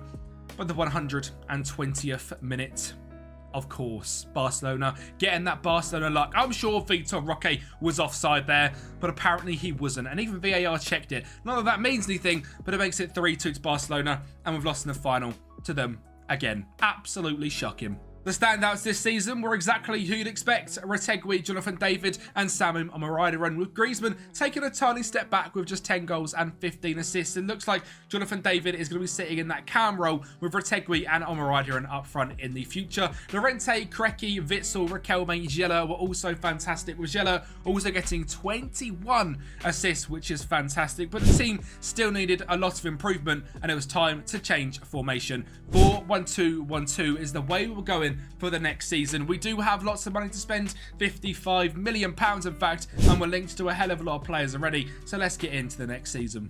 Well, we sold absolutely no one because we have no one to sell of any decent value, so £55 million was to be spent, and we spent 43 of it. 2 free signings. Number 1, Lazar Simancevic from Udinese is always there. I tried not to sign him all the time because he's always so good, but in this rebuild, why on earth not? We've got big steps to make on Barcelona and Real Madrid. Fakunde Medina was up next on a free contract from RC Lens, and I've never signed him. He looks absolutely brilliant, and he's free in season 3, so welcome him in. Zaidou Sanusi comes in as our backup left back to Riquelme for £15 million. Enzo Sterna, one of the best new wonder kids, comes in from Marseille for £16.25 million. A bit of a different signing. Yacine Adli joins from AC Milan for £7 million, and Enoch Masteras comes in from £11 million from AZ Alkmaar. A fairly reserved transfer window, but bringing in some players that I'm sure are going to make a massive difference, like Yano Black, Gela, Kalulu, Beidou and Sanusi as the back 5, Vermeeren and Llorente, Barrios, Simancevic, David and Retegui. The backups of Tobias, Masteras, Jimenez, Medina, Vingrafe, Krejci, Adli, Riquelme, Akabak, Griezmann and Samim Omorideren makes a very strong Atletico Madrid side, and a very different, exciting formation. Double Metzalas, shadow strikers, wing backs on attack. We mean business. We are no longer sitting back. We are going for it. Atletico Madrid, the new attacking side in Spain. Well, of course, we had a great start to the season because it's what we do every single time. This time, though, against Real Madrid, 3-1 victors, a brace from Retegui and a goal from Samu Orideren. We drew to Athletic Bilbao, beat Elche 4-0 and drew to Mallorca, beat Alaves, Tenerife and Real San Sebastian, making unbeaten first 7 games and a fantastic start. We beat Villarreal and Espanyol up next, drew to Vigo and then lost to Girona 3-2, but went back to being unbeaten for quite a while. We beat Granada 2-1, beat Levante, Sevilla 5-0, with a Samu Omorideren hat-trick. We drew to Vallecano, beat Getafe 2-1, drew to Barcelona 1-0 and beat Valencia 4-2. The first half of the season was in the books, and Samu Omorideren had shown himself as one of the best Spanish strikers and worldwide strikers we'd ever seen. Now a world-class player, 18 caps for Spain, 8 goals for them, and he scored 15 to start the season here as well. And we just carried on being fantastic after a little bit of a ropey January. We beat Real Madrid 3-1, drew to Athletic Bilbao and lost to Real Madrid. We then beat Elche 5-1, Alaves 1-0, Mallorca 5-1, Tenerife 4-0, Villarreal 3-1, Vigo 2-1, Girona 3-1, Real San Sebastian 3-0, Granada 4-0, Levante 3-0, lost Sevilla 3-0, beat Vallecano 7-0, beat Espanyol 4-2, Getafe 1-0, Barcelona 2-1, Valencia 1-0 and Real Madrid 3-1, showing a completely dominating season, I thought, until I realised we won the league. Level 1 points of Barcelona, both on 93, and the only reason we won was due to our head-to-head record against Barcelona. unbelievable. Such a tight season. I thought we walked the league by at least 5 to 10 points. A fantastic season where Samu Omaridaran scored 26 goals in the league alone and got a 7.47 average rating. Lamine Yamal a 7.61. Absolutely mental. What a season. A toe-to-toe season where simply we just were fantastic over the course of it. Barcelona scored the most goals, held the most possession, conceded the least goals, but points per game, the #1 team. Atletico Madrid. The head-to-head record comes in clutch and we pip Barcelona to the title. Could we go ahead and win a Spanish Cup and a Champions League to make it even better? Well, for the first time, we actually started well in the Champions League, beating Porto and Napoli, losing to Feyenoord, beating Wolfsburg, Benfica and Milan, losing to Villa and drawing to Lens. Sadly, it meant we weren't going to be in the knockout playoff round because we had finally finished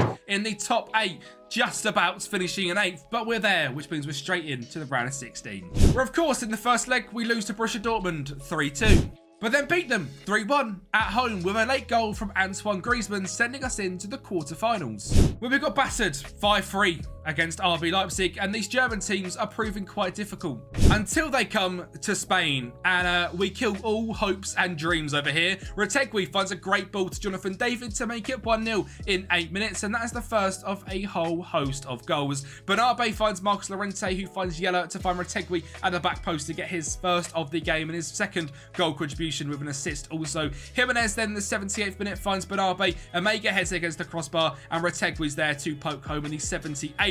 We are now ahead in the game by 1 goal, and we want to make that a couple more, don't we? Kalulu, Retegui, Omega, great finish to make it 4-0 on the night, and we want a 5th. And Retegui, well, he wants a hat-trick. I'm telling you, this guy is fantastic. A great ball through from Vermeeren. He absolutely blasts it home. 5-0 here in Spain, and Leipzig have been beaten 8-5 on aggregate.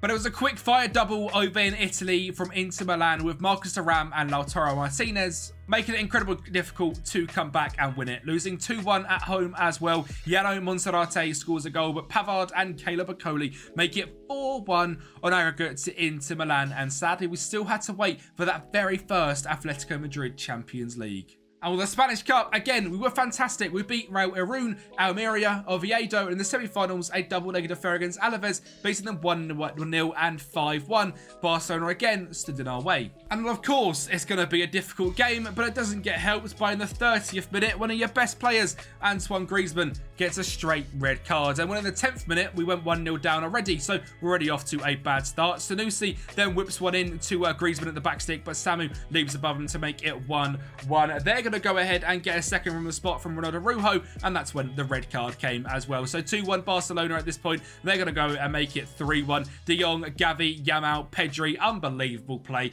and at Barcelona made it 3-1. We are going to get one back in the 76th minute, showing we weren't no rollover. Jimenez and Kalulu linking up to find Jonathan David at the back post, but sadly that was all she wrote. We lost 3-2, and Barcelona won the Spanish Cup 3-2 again against us. Overall, quite a successful season. The Spanish Super Cup again losing to Real Madrid. We've shown that every single year, but the Super Cup is not really something I'm interested in. The Spanish Cup, I want to win. The Champions League, I want to win. We did win the actual Spanish League, which is fantastic, but it was bloody close. 93 points level with Barcelona. Next season, I want to try and break clear and get another one as well. So we want to try and get 3 in a row. We've got to win every single one from now until the end of the rebuild. £72 million to spend. We'll have some fun and improve this team. So we spent over 100 million, 40 of it on Danny Vivian from Athletic Bilbao, who is a fantastic young centre-back. Sheikh Doucouré from Crystal Palace cost us £23.5 million. Yedin Oesterveld from Fenerbahce cost us 28.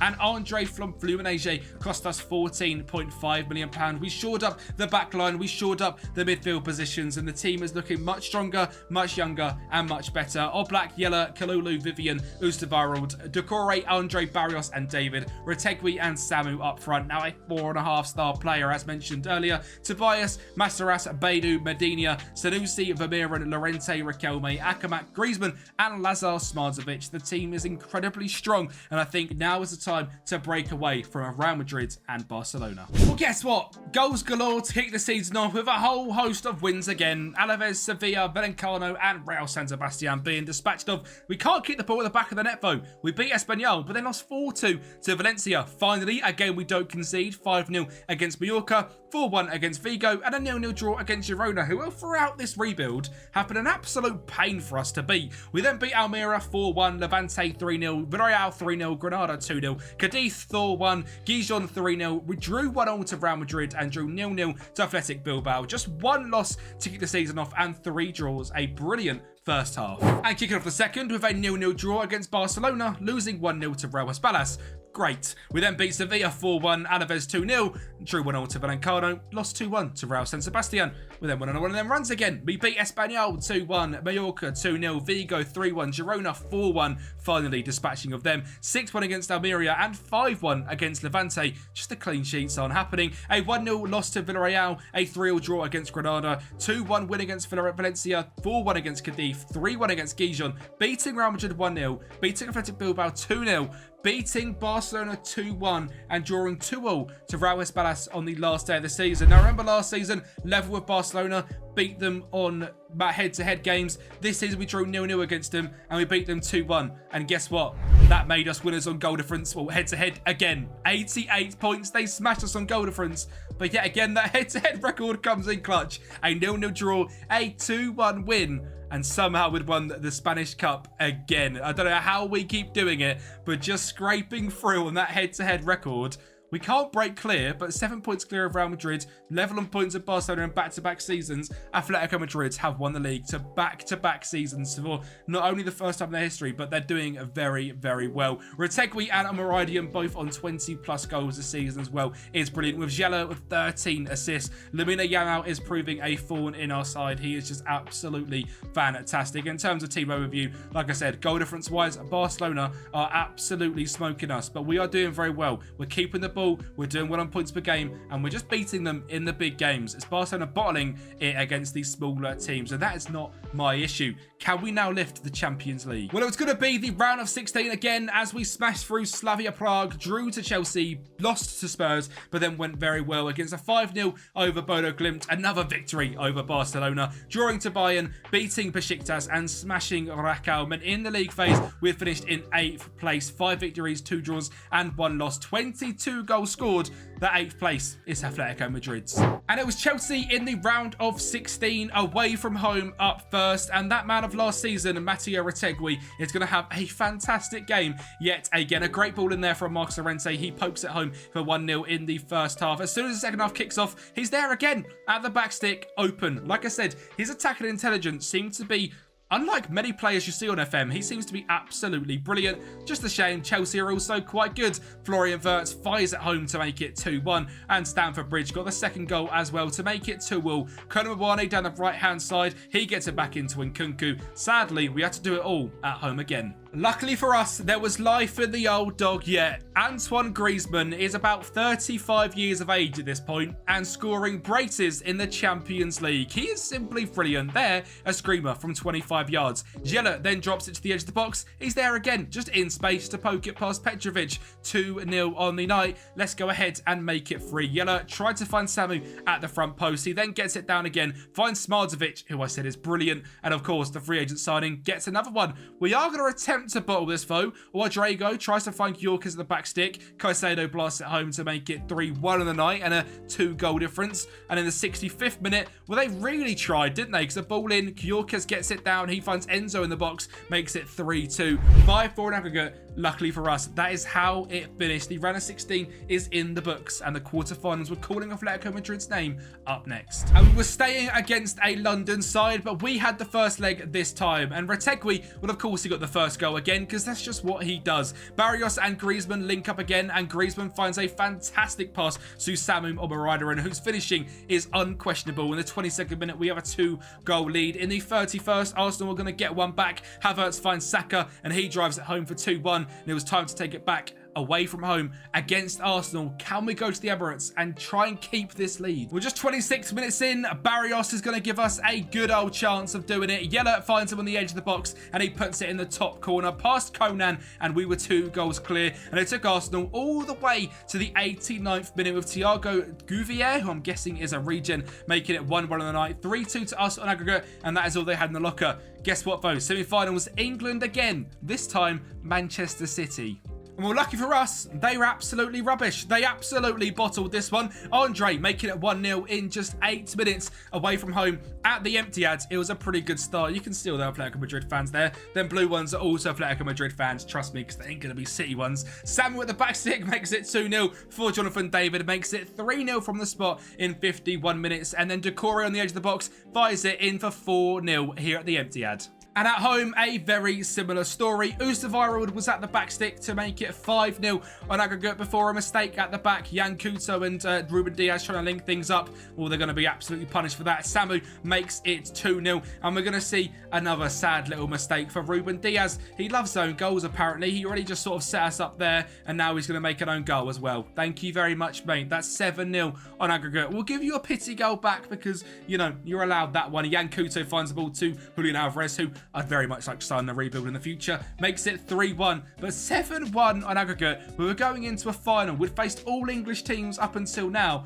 but the final was AC Milan. And with this one, there was no starts for Retegui or Omariran, as they were absolutely battered from the long league season. So David and Omega stepped up to make it 1-0 in 28 minutes before Bruno Fernandes finds Joshua Zirkzee, who I tried to sign before getting Retegui. I'm glad I did actually. Before Belanova makes it 1-1. And we head to the dreaded penalties, where Bruno Fernandes misses. He should have done the old hop, skip and jump. Oblak saves. Smartzovic scores to make it 1-0. Theo Hernandez misses. Oblak is an absolute demon at penalties, apparently. Riquelme makes it 2-0, and it'll be difficult to bottle it from here. Charles de Ketelaere does score against Oblak. Emegavo gets the final penalty, puts it in the bottom corner, 3-1. They do miss the final penalty. FM always does this little bug. Cristiante misses that one. We won on penalties, and the Champions League comes back to Madrid, but this time for the first ever time to Atletico Madrid. Sadly, we can't make it a cup double, as in the Spanish Cup, we lost in the quarterfinal to Vigo 2-2, but genuinely, I couldn't care less. We've won the Champions League for the first time in Atletico Madrid's history, and for the next goal is to win the Spanish League for 3 times in a row, which will be the first in their history. They've done twice, a couple of times, but never 3 times. So that is the goal right now, and maybe another Champions League, because why on earth not? They've, you know, provided us with a little bit of money to get us there, just 152 million and 600k in wage budget. So let's have a nice bit of a last season blowout, shall we? 3 big sales this season: Sanusi to Fenerbahce for 4 million, Marcos Llorente to Al Fateh for 3, and Jan Oblak to Al Ali for 2 million pounds. When a rebuild in goal, midfield and left back was needed. So Guilherme Orestes was the signing in goal, 44 million pounds. A fantastic young goalkeeper that, again, I never really signed because he's always so good. How about Cole Palmer from Sevilla for 47 million pounds? This man is ice cold. He scores penalties all the time, but hopefully for us, he can be better than that. And he comes in here at Atletico Madrid to be our dominating cam. Yasser Oruchi comes in from Detroit to be our brand new left back for 14 million pounds. And Ori Stein Iskarsson from Copenhagen for 25 million pounds comes in as a backup striker, as the team is now in full form. It is completed and it is beautiful. Restes in goal, Yeller and Oosterweild as the backup, well, as the starting wing backs, with Kalulu and Vivian in centre back, Andre in DM, Smartzovic, Barrios and Cole Palmer in cam, with Retegui and Samu Omariran up front. Tobias, Masteras, Beidou, Medina and Larouche as the backups. Vermeeren, Decore, Riquelme, Akamak, Oscarson and Jonathan David making the backup 11. A very strong overall squad. We have completely changed Atletico Madrid from that defensive, almost ratty team to watch to now a beautiful 4-1-2-1-2 flowing, attacking, title trophy winning team. And hopefully for season 5 we can do the infamous 3 in a row. Well, it's just known we'll start the season well. So 5-0 against Levante, 3-1 against Real San Sebastian, 7-0 against Espanyol, 1-0 against Villarreal, 9-0 against Almeria, 5-0 victory over Valladolid, and a 5-0 loss to Barcelona. I certainly hope it doesn't come down to, you know, who's going to win out of us two, Barcelona on head-to-heads, because that's embarrassing. We beat Girona 4-1, drew to Granada 2-0, beat Atletico Pamplona 7-0, Vigo 3-1, Mallorca 2-0, Sevilla 4-1, Valencia 4-2, Bilbao 4-2, Alaves 3-0, and then we had an awful December, drawing to Getafe, Real Madrid, and losing to Real Espadas 5-2. Overall, ups and downs. A fantastic start, followed by some batterings, and eventually, sadly, not sitting top of the table, so it's time to turn it around. or lose 1-0 to Real San Sebastian. We then beat Levante 1-0, drew 1-0 to Espanyol, beat Valencia 3-1, beat Vigo 3-1, beat Valladolid 5-0, which means against Valladolid overall, it was 5-0 and 5-0, 10-0 in aggregate. We drew to Barcelona 1-0, so certainly can't come down to head-to-head against them. We beat Girona 2-1, beat Granada 5-2, Villarreal 4-0, Pamplona 3-0, Mallorca 2-0, Sevilla 6-3, lost 2-1 to Valencia, beat Bilbao 2-1, beat Alaves 3-0, beat Getafe 3-0. And at this point, we were not top of the league. We were 5 points behind Real Madrid, and we entered the second to last game of the season. And that man, Cole Palmer, or should I say Cold Palmer, decided to put Atletico Madrid on his back. He makes it 1-0 in 22 minutes and makes it 2-0 in 44 minutes. Retegui pips it off Militao. He sets to the edge, and Cole Palmer, apparently he doesn't just score penalties. An absolute screamer there from him. In the 51st minute, Kempi brings it clear to find Brahim Diaz, Valverde, Endrick for 2-1 to Atletico Madrid. But we'd won the Madrid derby. We beat Real 2-1. And if we were to win our last game of the season and Real Madrid drop points, we beat them on head-to-head again. Well, we done our job. A 4-3 victory over Real Hispalas. Goals from Yella to Omarider and Retegui. And in the 93rd minute, our very first signing of this rebuild, Adrian Mbappe scored to make it 4-3. Did Getafe beat or draw against Real Madrid? No, they didn't. They lost 4-0. So we come second, Real Madrid win the league, and Getafe get relegated. So I guess a win all round, really. I'm absolutely gutted. It's not 3 in a row, but a very good season with Retegui 25 goals, Omaridian 23, Gilkishoy for Barcelona 22. Back to us, Cole Palmer 17, average rating Jadon Oosterveld 7.66 and 13. Yes, 13 assists with 7 player of the matches as well. A fantastic signing. We fell just short of the Spanish division. And well, in the Spanish Cup, it was the same story. We beat Languero, beat Leganes, but lost in the quarterfinals to Barcelona, which means over 5 years as Atletico Madrid manager, we haven't won the Spanish Cup once. Or the Super Cup, as we beat Real Madrid, but lost to Barcelona in the final of that one. So I guess domestically, pretty poor. We just win the leagues. Can we make it though? Back-to-back Champions Leagues. Well, we stormed through the league phase with victories over Fenerbahce, Barcelona, Monaco, PSG, Club Brugge and Slavia Prague, a loss to Arsenal and a draw to Borussia Mönchengladbach. Again, in that top 8, this time in 4th, and we meant business. The first leg against Napoli was a 1-1 draw, but the second a 4-2 demolition with goals from Yella, Omaridian, Kalulu and Barrios. And then the quarterfinals, we played Chelsea and lost 2-0. Lavia and Badiashile were goal scorers. But you don't count Atletico Madrid out. Smarzovic blasts through the Chelsea defence, cuts it across to Samu Omarider in the 40th minute, and Chelsea were down to 10 men as well. So the 58th minute, Kalulu puts it through to Samu yet again, and he fires it past Petrovic to make it 2-0. We just needed one goal. A free kick from Lazar Smarzovic, 3-0,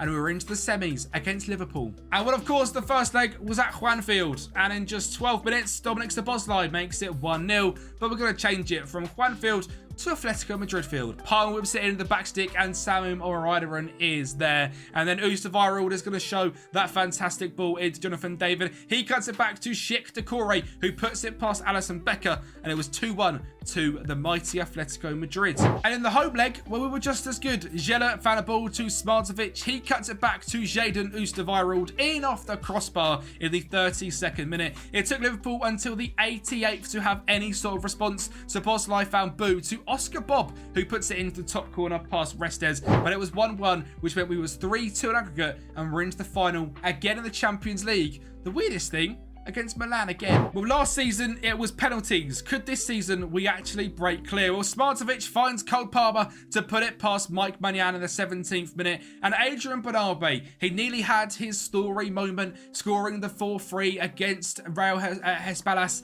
to make us winners in the league. Well, this time, he does get the last goal of the rebuild. A 2-0 against AC Milan. And Bernabé is the man to put it into the top corner. And Atletico Madrid are back-to-back Champions League winners.